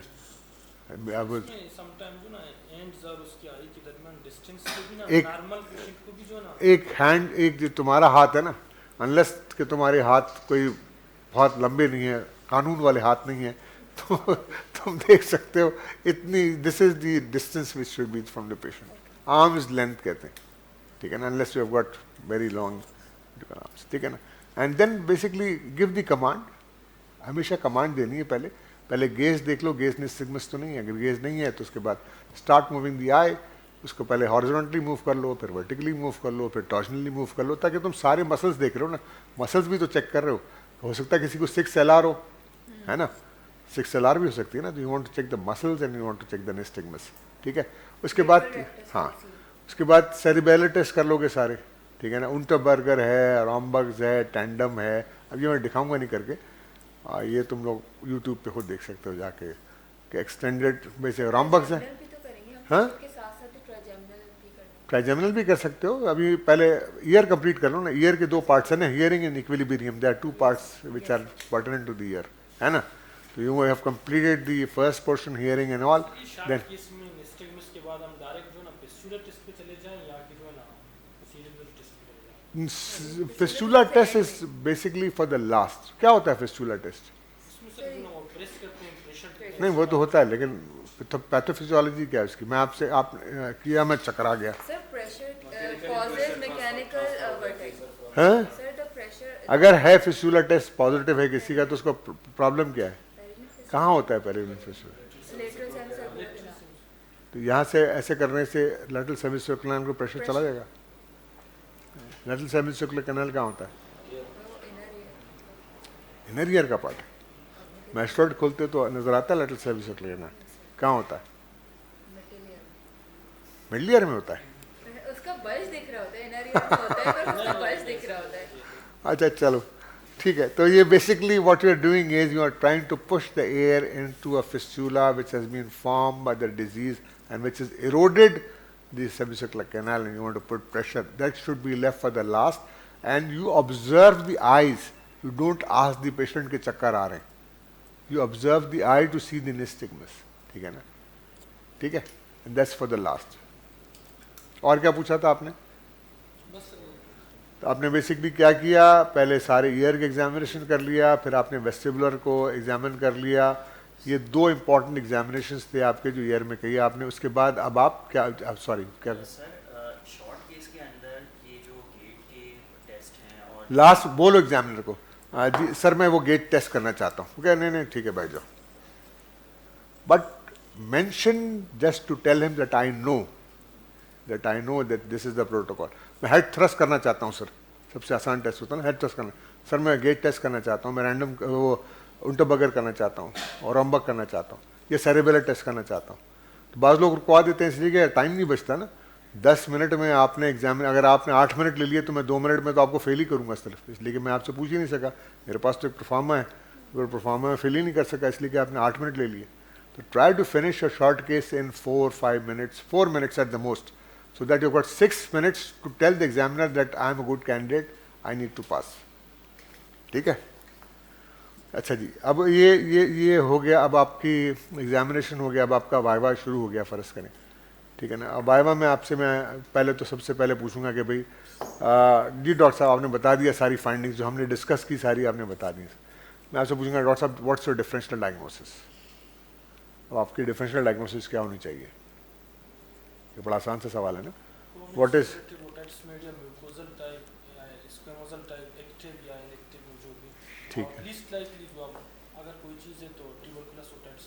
लीस्ट लाइकली नहीं. Differential diagnosis I am not asking you the most probable diagnosis. ये याद रखो बात. Differential means shoe, most probable means this. Differential तो ऐसे होती है. तो अब आपसे और जैसी वो और कहे आप एकदम ढेर हो जाओगे. तो और फिर याद रखो ना आप क्या क्या होता है वैसे जो कंफ्यूज कर सकता है. Otitis media with diffusion discharge करता है कभी? और क्या करता है जो डिस्चार्ज करता है? Otitis externa, diffuse otitis externa, chronic otitis externa basically करता है. मैलिग्नेंट ओटाइटिस एक्सटर्ना, यार डिस्चार्ज. ट्यूबरकुलस ओटाइटिस, नेक्रोटाइजिंग तो दूसरा नाम हो गया ना. रप्चर्ड बॉयल है ना. ये कॉमन चीज़ें जो देखते हो ना. ओटाइटिस एक्सटर्ना में जैसा बॉयल आ गया, रप्चर्ड बॉयल आ गया, डिफ्यूज ओटाइटिस एक्सटर्ना आ गया, जैसे लोगों में क्रॉनिक हैबिट होती है खुजाने की. ठीक है ना. इसी तरह आपने कहा नेक्रोटाइजिंग, जिसका मैलिग्नेंट ओटाइटिस का दूसरा नाम है ना. अब आजकल नया नाम ये रख दिया उन्होंने, नेक्रोटाइजिंग बेसिकली. तो ये हो सकता है. These are all discharging ear. Tuberculous से आपने कहा this is the differential diagnosis. You have come with the ear which is discharging ear and ये qualities. Secretive otitis media is not a differential diagnosis for that. It can be. ठीक है ना. अच्छा हो गया. हाँ उसमें आ गया ना ओटाइटिस एक्सटर्ना में. ठीक है. तो ये सारे आ गए आपके बेसिकली ओटाइटिस एक्सटर्ना, मतलब आपको ओटाइटिस की जो डिफरेंशियल डायग्नोसिस होगी. अब आपसे मैंने पूछा मोस्ट प्रॉब्लम क्या है डॉक्टर साहब, तो आपने कहा सर मोस्ट प्रॉब्लम आपने आना है स्कोमोजल या म्यूकोजल जो भी आपने डायग्नोज किया उस पर कि sir according to the history and the examination which I have done and the positive findings which I have seen, it seems to me that it's a squamosal disease of the basically squamosal type of the chronic suppurative otitis media. ये है most probable diagnosis. हम पहले बताएं कि history के base पे या कि डायरेक्ट पहले डायग्नोसिस को बताएं, वो एग्जामिनर को छोड़े तो वो सवाल पूछे कि कैसे. नहीं, आप ये कहें, आपने उसने पूछा ना आपसे कि sir in my opinion according to the history which I have taken the examination I have done, वो आपसे पूछ सकता है कि एग्जामिनेशन में क्या ऐसी फाइंडिंग मिली थी आपको जिसकी बुनियाद पे आपने कहा. ठीक है. तो पहले आ गया आपका डिफरेंशियल डायग्नोसिस. अब आ गया आपका management. What is the management? तो मैनेजमेंट क्या होता है? What do you mean by management? Investigations and treatment. ठीक है ना. मैनेज किस तरह करेंगे? तो इन्वेस्टिगेशंस क्या कराएंगे इसमें? एक एक करते हैं. First of all we'll do that is basically a OPD procedure. That's not an investigation. That is one which is to be, that is a mandatory thing again, unpardonable nowadays. Okay, you have proceeded without examining on the microscope, especially if you are planning for surgery. Even though you may not be planning for surgery, लेकिन especially if you are planning for surgery, तो आजकल ये mandatory है कि sir मैंने कर लिया. अब ये पूछूंगा मैं, अमूमन इस तरह पूछते हैं हमारे पास, जी डॉक्टर साहब अब आप क्या करेंगे? तो आप इस वक्त बोल सकते हैं सर मैं इसको I will take the patient to the OPD और the theatre to have exam. क्योंकि बाज़ हॉस्पिटल्स में थिएटर में ही माइक्रोस्कोप हैं, बाज़ में ओपीडी में माइक्रोस्कोप्स भी हैं. अमूमन ओपीडी में सिविलाइज दुनिया में सब में ओपीडी में माइक्रोस्कोप होता है जहाँ पर आप देख लेते हैं. लेकिन हमारे पास नेचुरली थिएटर्स में है तो आप कह सकते हैं सर आई, बल्कि नटशल में आप कहते हैं sir I examine the patient under the microscope. तो आप वो पूछ सकता है why do you want to examine him, आप कहते हैं sir I want to confirm my findings and further more with a bigger view of the microscope probably I might come to know if there is anything which I have left behind. उसका alternate आजकल एक endoscope भी है, बिल्कुल. वो OPD में है, screen है, कैमरा है, रिसेप्शन आप कर सकते हैं एग्जैक्टली वो. तो आप बिल्कुल ये बता सकते हैं कि I can I before embarking of surgery I visualize I'll examine under microscope, or if there is a basically auto endoscope which is available there, so I'll see under the auto endoscope and if there is any suction वगैरह जिस तरह doctor साहब ने कहा आप कर सकते हैं. ठीक है ना. once you have done that, अब उसके बाद क्या कराएंगे? इन्वेस्टिगेशन. अच्छा, we can go step wise. अगर if there is a discharge, we can go for culture and sensitivity and discharge की करा लें. ठीक है ना. एक दूसरा आपने हियरिंग टेस्ट कौन कौन से कराना चाहते हैं आप? हाँ, आप अगर this a perforated drum basically, तो what you want to do is आप you want to do a pure tone audiometry and a speech discrimination. Pure tone audiometry में क्या देखोगे? Type of deafness. तो तुम बताओ कौन कौन सी टाइप हो सकती है इसमें? इसमें कौन कौन सी आ सकती है? हैं? Conductive and mix. दो. सेंसोरल नहीं क्यों आएगा? आपका कंडक्टिव पीटीए में आप जो इसमें देखना चाहते हो, first of all you want to see whether it's a purely conductive deafness और it's a mix deafness. One. Second, what you want to see is sorry. हाँ, basically you want to see the cochlear reserve. What is the cochlear reserve? And you want to see the air bone gap if there is any. By seeing the airborne gap, can you make a diagnosis as to what the condition of the ear is? नहीं नहीं, आपने PTA में लेकर आया, इसमें airborne gap था तकरीबन 50-60 के करीब आ गया एयरबोर्न गैप. यही कह रहा हूँ मैं कि आपके दिमाग में कोई अंदाज़ा आता है, जैसा आप एयरबोर्न गैप देखते हो, आपने कहा ना मैं एयरबोर्न गैप देखूंगा, तो उसकी इंपॉर्टेंस यही है ना कि you want to make out just seeing by audiometry that what is the cochlear reserve and what is the condition of the middle ear in sense के परफोरेशन एंड ऑसिकल्स के लिहाज से एयरबोर्न गैप आप pre operatively अंदाज़ा लगा सकते हैं कि एयरबोर्न गैप से कि भाई इसकी मिडल ईयर की कंडीशन हियरिंग की कैसी होगी. ठीक है ना. और cochlear reserve, these are two important things as per pre operatively आप पेशेंट को, और मेडिको लीगल इंपॉर्टेंस भी है इसकी. So you've got a medical legal importance for that, and you have got a pre-operative assessment that after basically when you have done this with the surgery, so you can audit basically what sort of improvement you have done by doing this surgery and इस patient को benefit कितना हुआ. ठीक है. और क्या कराएंगे? एक तो दो तो ये हो गए. एक तो आपने एग्जामिनेशन कर लिया, दूसरा उसके बाद आपने CS और कल्चर करा लिया अगर डिस्चार्ज है, फिर आपने एग्जामिनेशन हियरिंग ऑडियोमेट्री करा लिया आपने, फिर HRCT हर केस में कराएंगे. HRCT कराएंगे अगर कॉम्प्लिकेशन हो. देखो, there are two schools of thought. One school of thought is it's a long standing discharge and you come the patient, तो आप लॉन्ग स्टैंडिंग मीन्स ईयर्स में Mohit, but there is a school of thought जो कहता है कि सिर्फ जो आप when you are anticipating a complication or when you are anticipating a cholesteatomatous disease in which you are not very sure, you go for the HRCT. ठीक है ना. HRCT उसी वक्त कराते हैं. अच्छा, HRCT में अगर cholesteatomatous disease है तो मिलता क्या है? एक वर्ड क्या इंपॉर्टेंट होता है? इरोजन. एक लफ्ज याद रखो, अगर ये लफ्ज याद रखोगे तो बहुत आसानी होगी प्रैक्टिस में भी. इधर erosion at the level of the Scutum, erosion at the level of the ossicles, erosion at the level of the bridge, the ridge, कहीं भी erosion आ रही है with that thing, तो समझ जाओ कि unless and until it's a malignancy, it's a squamous cell carcinoma. ये sorry स्क्वैमोज़ल disease है. ये बहुत आसान सा वर्ड है कि याद रखो ये. और HRCT is usually not done in cases of tubertympanic unless and until you anticipate. लेकिन HRCT is usually done in all the cases where you basically you anticipate के cholesteatoma just to know the extent के कहाँ तक जा रहा है क्या है, because some of them are very silent. ठीक है ना. But generally for tubertympanic disease which is indolent, which is not what you call aggressive, which not got complications, there is no need to do a HRCT. ठीक है. और कुछ? अब क्या करेंगे इसके बाद? How do you proceed further? कर लिया तुमने, ये सारा करा लिया, किसका? डिपेंड करते अपन जो ना इस चीज नहीं, अब आपके पास केस है, ये मैंने देख लिया, एग्जामिनेशन माइक्रोस्कोप पे क्रस्टिंग हटाई, क्रस्टिंग हटा के देख लिया, पीछे ग्रैनुलेशन टिश्यू आया, HRCT आया, उसमें बताया कि भाई यहाँ स्कूटम पे लेवल पे इरोजन आ रही है और it's highly likely it's squamosal disease. अब क्या ट्रीटमेंट ऑफर करूँगा मैं? मेडिकल मैनेजमेंट नहीं करूँगा, यही तो गलत कहा है ना इसीलिए तो मैंने सवाल किया है।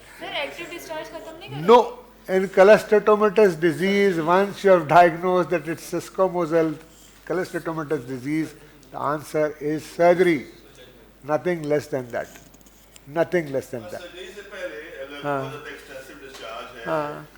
एडिमा है, सब कुछ है, हफ्ता 10 दिन के लिए आप मेडिकल ट्रीटमेंट देते हैं ताकि चीज़ें थोड़ी सी सेटल डाउन हो जाएं, जैसे हम फेस्ट के लिए करते हाँ हैं। हाँ, अगर है ये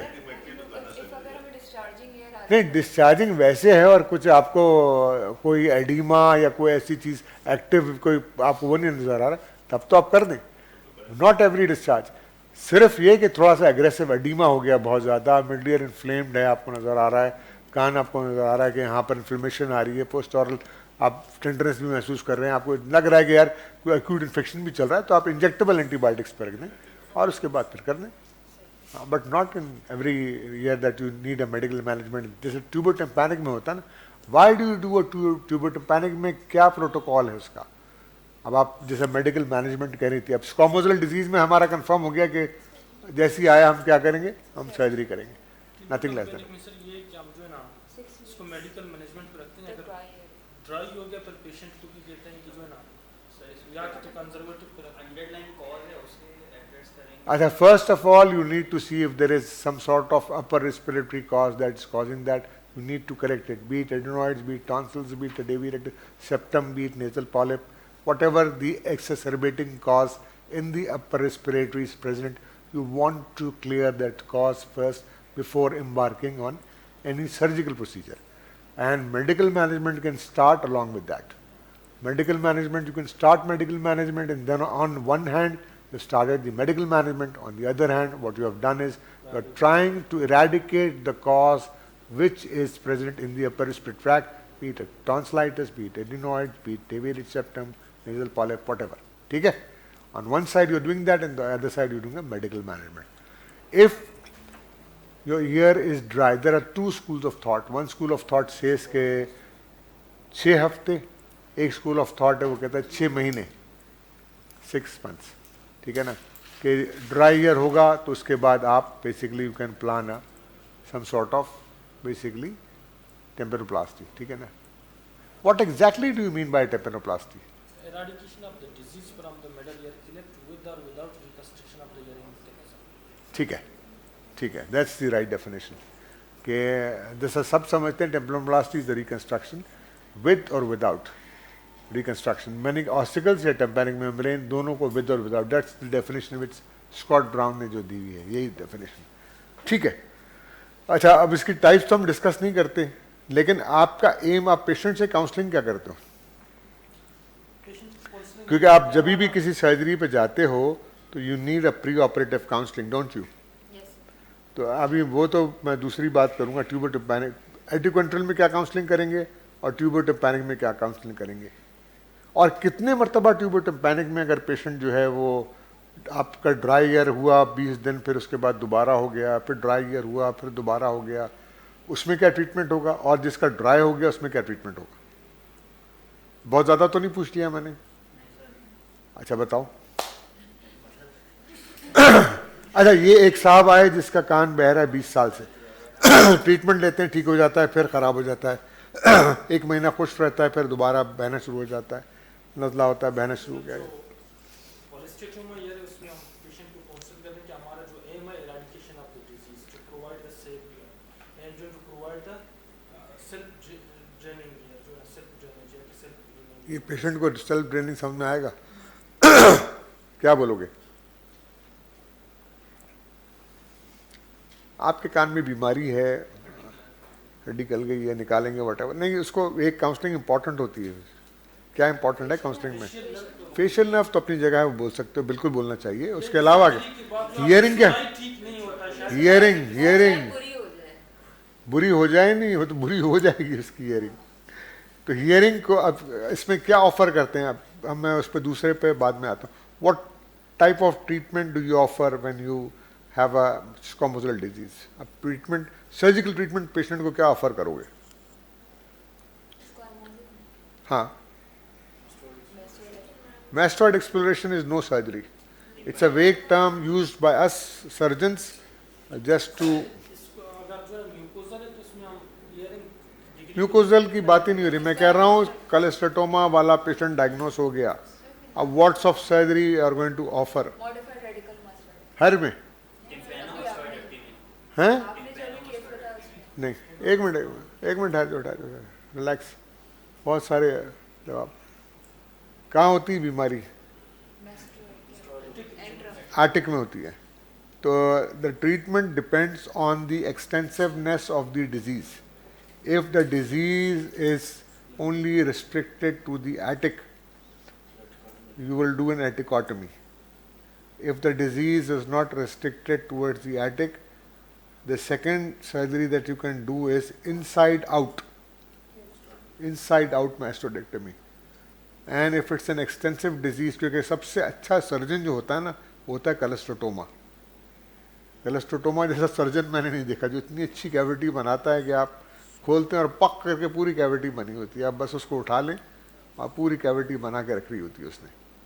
तो एटिकॉटमी के बाद inside out means you follow the disease. जो पोस्टीरियर हम जाते हैं हमेशा, जो मैस्टॉइड से यहाँ आते हैं एटिक की तरफ, इसमें एटिक की तरफ से हम एंट्रम और मैस्टॉइड की तरफ जा रहे हैं, ताकि हमारी कैविटी बहुत बड़ी नहीं बने, क्योंकि बड़ी कैविटियों का बड़ा प्रॉब्लम होता है ना, स्कैब बनते हैं, फिर उसके बाद हियरिंग लॉस होता है, क्लीनिंग मुश्किल होती है जी। तो इसीलिए we want to make a smaller cavity, तो what we do is inside out करते हैं एटिकॉटमी के अलावा नेक्स्ट प्रोसीजर। फिर उसके बाद अगर एक्सटेंसिव डिजीज़ है या कॉम्प्लिकेशन के साथ आया है, पहले कॉम्प्लिकेशन हो चुकी है या अभी हुई है, तो you want to give a maximum procedure which can be either a modified radical or a radical mastectomy. If suppose the patient has come with extensive disease which already आपने खोला नजर आया, या पेशेंट को कोई कॉम्प्लिकेशन हुई थी, intracranial एक्स्ट्राक्रैनियल कोई भी कॉम्प्लिकेशन हुई थी, then probably most of the times what you do is you do the extensive procedure which is either a modified radical or a radical mastectomy. Can anybody define a modified radical mastectomy? हाँ बोलो आप बोल रहे। पहले तो उसको कहते हैं हमेशा it's an operation, it's an operation in which पहले कितनी कैविटी होती है मैस्टोइड? तो आपने कहा वन मैस्टोइड कैविटी कहाँ पे? जी नहीं, गलत। एरेडिकेट द डिजीज का लफ्ज यहाँ आएगा ही नहीं। ऑपरेशन के बारे में पूछा ना आपको, ये तो नहीं पूछा कि पर्पस क्या है। What is the definition of modified radical मैस्टोडेक्टमी?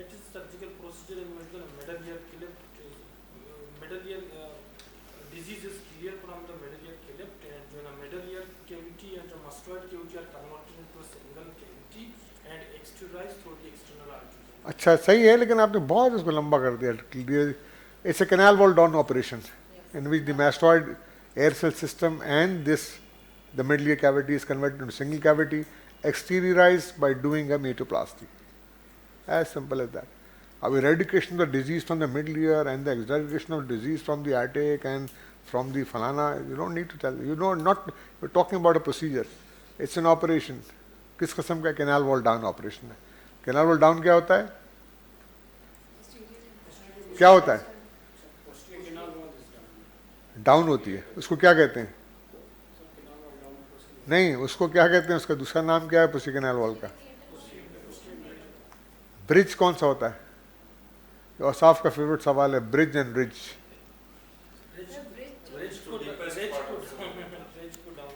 Bridge हाँ, रिज कहाँ होता है?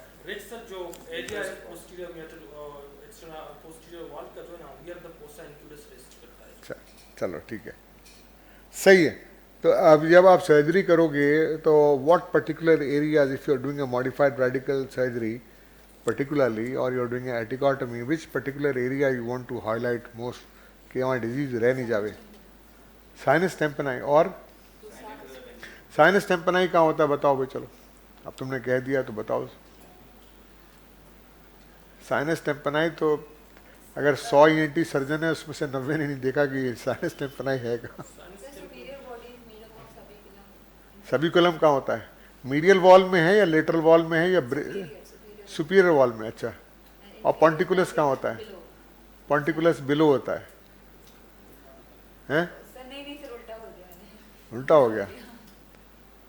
मीडियल वॉल में होता है मिडल ईयर की, सुपीरियर वॉल में होता है, पोस्टीरियर वॉल में होता है, किस कहाँ होता है? यस। नहीं, we are not talking the facial recess, we are talking of sinus tympani. हम फेशियल रिसेस की बात नहीं कर रहे, आप फेशियल रिसेस बता रहे हो। फेशियल रिसेस तो ये आ गई ना, कॉर्डे टेम्पनाई, फेशियल नर्व, फोसा इंक्लूडस, बीच का एरिया, ये पोस्टीरियर मेटल वॉल में लगा हुआ है, ये है फेशियल रिसेस। साइनस टेम्पनाई तो नीचे है ना बाबा, ये सही बता रही है। मैं समझा आप ज़्यादा बेहतर बताओगे। ये this is facial recess, this is sinus tympani. These are the areas basically where you have to look for any residual disease, which are difficult to find, but basically you want to go for that area and look for the residual disease. अच्छा, ये तो हो गया। हाँ अब आया याद। चलो, लेकिन तुमने थोड़ा पॉन्टिकुलस तो सभी कलम बता के थोड़ा खुश तो किया मुझे। तो अच्छा, ये अब ये जो कैविटी है इसमें हियरिंग मैकेनिज्म को कैसे इम्प्रूव करेंगे? आपने पेशेंट को पहले तो बता दिया कि भाई ये मैं कर रहा हूँ, उससे आपकी आवाज़ ख़राब हो सकती है। तो is there any way to basically improve the hearing mechanism?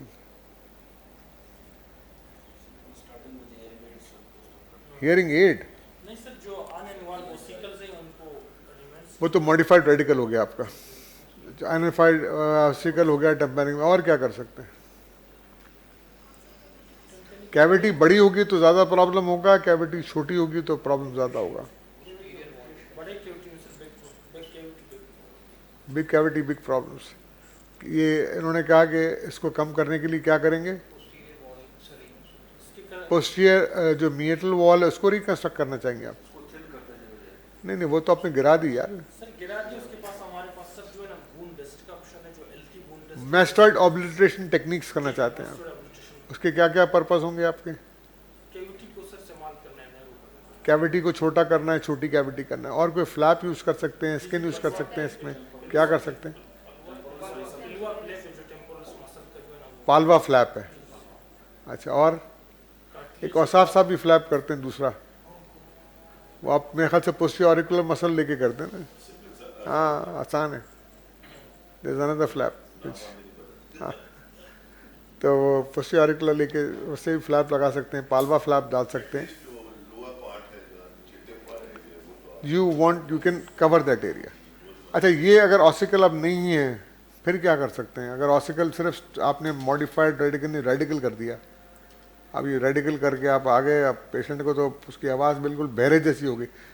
वो कहते थे द मैक्सिमम बेसिकली जो आप दे सकते हो किसी को डेफनेस, वो दे सकते हो। अजान हो रही है, अच्छा मैं यही सोच रहा हूँ, मैंने कहा बहुत टाइम ले ली। अच्छा, तो the maximum deafness that you can give to somebody is basically by doing a radical mastoidectomy. That's a maximum deafness, conductive deafness, ठीक है ना? तो अब आप उसको रिड्यूस करने के लिए use the mastoid obliteration techniques, to do the advancement of the posterior. Basically आप क्या करते हैं कि फ्लैप्स लेके या स्किन लेकर you reduce the size of the cavity, but mandatory ये है कि डिजीज क्लियरेंस पहले होनी चाहिए। Then of course if it lost of the ossicles, तो आप उसको क्या कर सकते हैं, दैट TORP एंड PORP, ठीक है? जो प्रोस्थेसिस होते हैं, basically you can use those prosthesis and you can use a graft basically on those prosthesis to improve the hearing, ठीक है ना? ठीक है।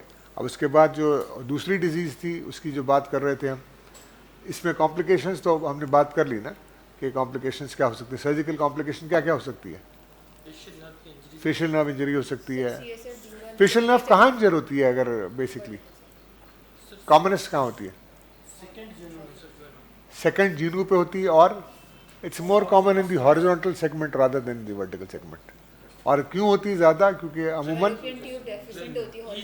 डिहाइसेंस की वजह से होती है, ज़्यादातर होती है डिहाइसेंस नर्व जो होती है ना, अमूमन बेसिकली डिहाइसेंट नर्व अगर हो तो ज़्यादा चांस होता है, या अगर मेटिकुलस सर्जरी ना हो तो होता है, लेकिन ज़्यादातर उन्हीं में होता है जिसमें डिहाइसेंट नर्व हो, ज़्यादातर, लेकिन हो सकता है।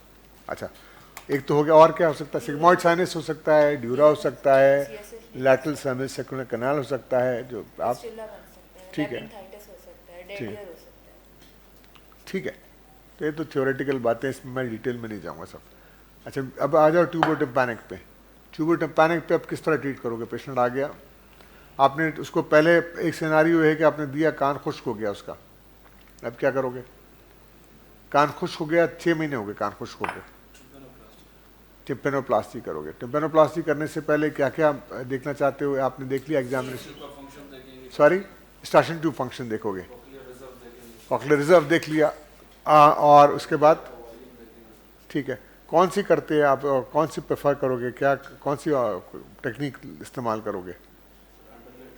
अंडरले, अच्छा ठीक है, अंडरले को डिफाइन कर दो। अच्छा, मेथोडोलॉजी क्या होती है उसकी? नहीं, अच्छा पोस्ट ऑल तो इंसिजन दिया, टिम्पैनिक मेम्ब्रेन को कहाँ से लिफ्ट करोगे? एनुलस, बोनी एनुलस में से एनुलस निकालने चाहोगे? नैरो, अगर कैनाल नैरो होगा तो बोन को क्यूरेट करोगे। अच्छा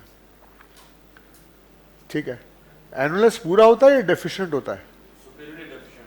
क्या कहलाता है वो एरिया?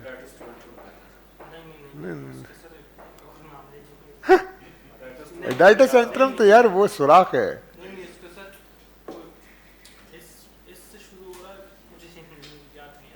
अच्छा चलो ठीक है, तो annulus Rivinus, that is the area जहाँ होता है, क्योंकि बहुत सारे लोग बेचारे उसके बाद भी एनुलस को ढूंढ रहे होते हैं। दैट इज द एरिया जहाँ एनुलस खत्म हो जाता है। You lift the annulus and there the annulus finishes, ठीक है ना। अच्छा खैर, एनीवे अंडरले में you place the graft medial to the tympanic membrane remnant, जो भी टिम्पैनिक मेम्ब्रेन का लेफ्ट ओवर था आपने उसके नीचे रखा। अब इसमें आपसे पूछ सकता है कि किसके प्लस हैं किसके माइनस हैं। जैसे बहुत सारे लोग, पहले एक ऑब्सोलीट हो गया था एक ज़माने में ऑनले, बट अब दोबारा ऑन हो गया है, क्योंकि बहुत सारे लोग, जैसा जो मेरा मेंटोर था वो हमेशा ऑनले करता था, वो अंडरले बहुत ही कम करते थे, और उनकी ख़ास टेक्निक थी कि वो पूरा जो फ्लैप होता था वो पूरा फ्लैप उठाते थे, उसके साथ जो पूरी एपिथेलियल लाइनिंग उठा के वो उसके ऊपर रखते थे, और जैसी वो स्किन के साथ ऐसे बिल्कुल चिपक जाता था उसके साथ, सिर्फ नीचे वो 2-4 कभी कभार अगर बहुत बड़ी परफोरेशन है तो वो डाल देते जेल फॉर्म, और उसके बाद ऊपर से लगा देते only. And I have seen such successful results, but generally according to Kamal साहब क्या करते थे?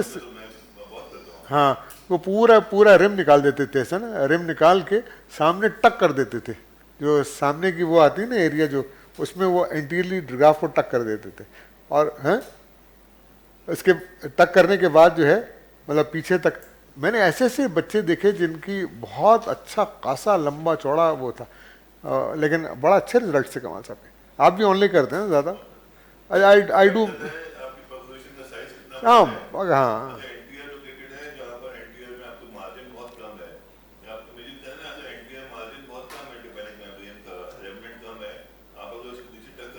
हाँ जाएगा नहीं, बिल्कुल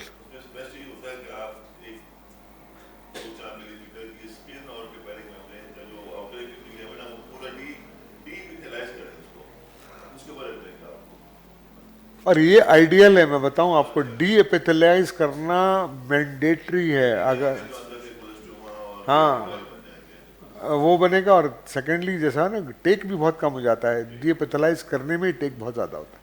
खैर एनीवे, अब आपने अंडरले कर लिया, ऑनले वो थ्योरेटिकल है, वो सब पढ़ो कि क्या है। अच्छा, ये मेरा पेशेंट आया, इसका हर महीने डिस्चार्ज होता रहता है, 5 साल से है, सूख जाता है ट्रीटमेंट के साथ, फिर 1 महीने बाद डिस्चार्ज के साथ आता है, अब क्या करूँगा मैं? टिम्पैनोमास्टोइडेक्टमी, क्या होती है? Can you explain what is tympanomastoidectomy? Explain कर दें. Cortical masto, can you define a cortical mastoidectomy? So excitation of disease from the mastoid antrum, mastoid itself without lowering the posterior meatal wall. Without lowering the integrity of the posterior meatal wall. Canal wall up procedure तो हो गया. आप शुरू start कर सकते हो. It's a canal wall up procedure in which basically you remove the disease from the. इसमें extended cortical क्या होती है? Presented all mastoid hairs. तो कॉर्टिकल हो गई. एक्सटेंडेड क्या होगी? और एक्सटेंशन होती कहाँ पे? सर उसमें कॉक्लियर इम्प्लांटेशन में करते हैं. क्या एक्सटेंडेड कॉर्टिकल? नहीं, वो तो फेशियल रिसेस, क्योंकि तो पोस्टेड टेम्पेनोटमी है ना. एक्सटेंडेड कॉर्टिकल एक और नाम भी बॉन्डीज कहते थे शायद ना पहले. एटिकॉट. हाँ एटिकॉट. अब हम लोग जिना में क्या करते थे बताओ साहब? मैं करता था इंटैक्ट कैनाल वॉल एटिकॉटमी. छोटा सा पीस निकालना कैनाल का. हाँ पीछे से, और वो पूरी इंटैक्ट रखता था उसको. और मैं ऐसा करता था आखिर में मेरे एटिक से मैं बिल्कुल मिडलियर तक सक्शन डालूं तो नजर आता था. ये जितने में होना चाहिए. हाँ हाँ हाँ हाँ. दूसरा आप नीचे से इसको ड्रिल कर रहे थे या ऊपर से? एटिक को, ये एटिक आ रहा ना, जैसे ये कान है, ये तुम्हारा एडेटस एंट्रम है, इसके ऊपर एक्सटेंड करोगे तो this is extended cortical. Extended cortical. ये तुम्हारा कान है, दिखाओ. ये तुम्हारी मैस्ट्रॉइड, ये मैस्ट्रॉइड है, ये तुम्हारा ईयर है. ये एरिया आता है ना जहाँ पर एडेटस एंट्रम है, यहाँ जहाँ आपको इनकस नज़र आता है. इस एरिया से हम आगे नहीं बढ़ते ना, इस एरिया में आगे बढ़ जाऊंगा मैं. ये with the intact this wall के साथ, this is known as extended cortical. ये तो एटिकॉटमी नहीं हो गई? ऊपर से. हाँ हाँ. सर ये एटिकॉटमी नहीं हो गई? नहीं नहीं, एटिकॉटमी तो ये होगी जब मैं इसको बिल्कुल पतला कर दूंगा, या मैं इसको वॉल को गिरा दूंगा. ठीक है. तो for the patients who are not responding basically to medical management and the ear is not dry for a certain period of time for 3 or 6 months, basically we'll go for a procedure which is known as. अब आजकल, पहले किताब में लिखा हुआ नहीं था कहीं ये, अब किताब में लिखा हुआ आ गया कि टेम्पेनोमास्टोडेक्टमी इज अ प्रोसीजर. मैंने किताब में टेम्पेनोप्लास्टी अलग लिखा हुआ था, कॉर्टिकल मास्टोडेक्टमी जैसा जिस वक्त हम लोगों ने पास किया उस वक्त तो यही लिखा हुआ था कि टेम्पेनोप्लास्टी एंड कॉर्टिकल. अब टर्म आ गई है कि टेम्पेनोमास्टोडेक्टमी, तो यू कैन बेसिकली से कि वी कैन डू अ टेम्पेनोमास्टोडेक्टमी. ठीक है ना. इसकी कॉम्प्लिकेशन क्या होंगी? इसमें जो तुम लोगों ने चीज़ याद रखनी है वो मेरिट्स एंड डीमेरिट्स हैं, ऑनले और अंडरले के. ठीक है ना. और मेरिट्स डीमेरिट्स हैं, और जो क्लासिफिकेशन है बेसिकली वुल्स्टाइन और ऑस्टिन, दो क्लास. ऑस्टिन की क्लासिफिकेशन है ऑस्टिक्लोप्लास्टी की, और वुल्स्टाइन की. वो सब किताबी बातें हैं. हैं? हाँ यस, बेसिकली दैट्स फॉर ऑस्टिक्लोप्लास्टी, कि कैसे असेंबली कैसे करते हैं, और जब मेलियस हेड होगा, मतलब वो उसने भी बताई ना सारी. वुल्स्टाइन की 5 है, वो सब याद कर लो. That's it. हाँ yes, that is it. Sir ऐसे ही पूछिए, इससे भी ऐसे ही पूछते हैं. मैं असल में कोशिश यही करता हूँ कि जो आतिफ हफीज़ साहब या साहब आपसे सवाल करें इम्तिहान में, वही, क्योंकि ये तो that's very easy. I can come up with a presentation and I can give you, but that's a monologue. I don't want that. Exam में क्रैश कोर्स करा रहे हैं डॉक्टर साहब, तो आपको पार्ट 2 के लिए प्रिपेयर होना पड़ेगा. ठीक है ना. सर अच्छा, अगर फर्स्ट करें जैसे आपने कभी एक ऐसे पूछा कि ये वाली स्पेस कौन सी, और हम नहीं आंसर कर पाए, तो अगर देखो, you don't fail people on simple questions. जैसा आपसे, but we expect you to know. आपने जो बोला है ना, ऑलवेज, मेरे जो एग्जामिनर था मुझे कहता था, ऑलवेज वही अल्फाज बोलो जिसके बारे में आगे लेके चल सकते हो. जैसा मैंने आखिर में बोला फेशियल नर्व पैरालिसिस, तो मुझे पता होना चाहिए कि ये अगला सवाल क्या करेगा. You lead the examiner. You lead the examiner. The examiner doesn't lead, you lead the examiner. ठीक है. सर अगर ये एक सवाल लास्ट, अच्छा अब पीऊँगा चाय में, अगर आप पिलवाएंगे तो. सर अगर CSO उनको पेशेंट स्टूडियो ना हो, सिंस चाइल्डहुड से डिस्चार्ज है, हाँ लेकिन 6 मंथ बैक जो इसका जो है ना कहीं कोई सर्जरी हुआ है, तो 3-4 महीने ड्राई रहा है, अभी दोबारा डिस्चार्ज आ रहा है, तो हम इसको केस को कैसे प्रेजेंट करें, सिंस चाइल्डहुड से लेके या सर्जरी के बाद से? चाइल्डहुड से। चाइल्डहुड। ठीक है, तो सर प्रेजेंटली कंप्लेंट में चाइल्डहुड से हिस्ट्री हाँ हाँ हाँ, कंसाइज कर दो, 10 एपिसोड्स 12 एपिसोड्स सिंस चाइल्डहुड, इस तरह प्रेजेंटिंग हुए थे, इस तरह ख़त्म हुए थे, इस तरह रिजॉल्व हुए थे। अक्सर सर हम नंबर ऑफ एपिसोड्स को पूछते हैं ना, तो पेशेंट बोलते हैं नहीं बहुत मरतबा आया है मुझे याद आप लिख दो, multiple times। एक अंदाजा दे दो उससे को 5 मरतबा। आप एग्जामिनर को सुनाना चाह रहे हो यार, you don't are not interested in that, you want the examiner to know कि you have asked him all that, because he will say कि डॉक्टर साहब इसका रिजॉल्व कैसे हुआ था, बच जाओ। तो ये वहाँ पर जब होता ना सवाल जवाब में, the more question you don't answer the more panic you get. ठीक है, thank you very much. I hope it was, I don't know, ये मेरा तरीका है पढ़ाने का है, आप लोगों को पसंद आया नहीं आया, बट आई डोंट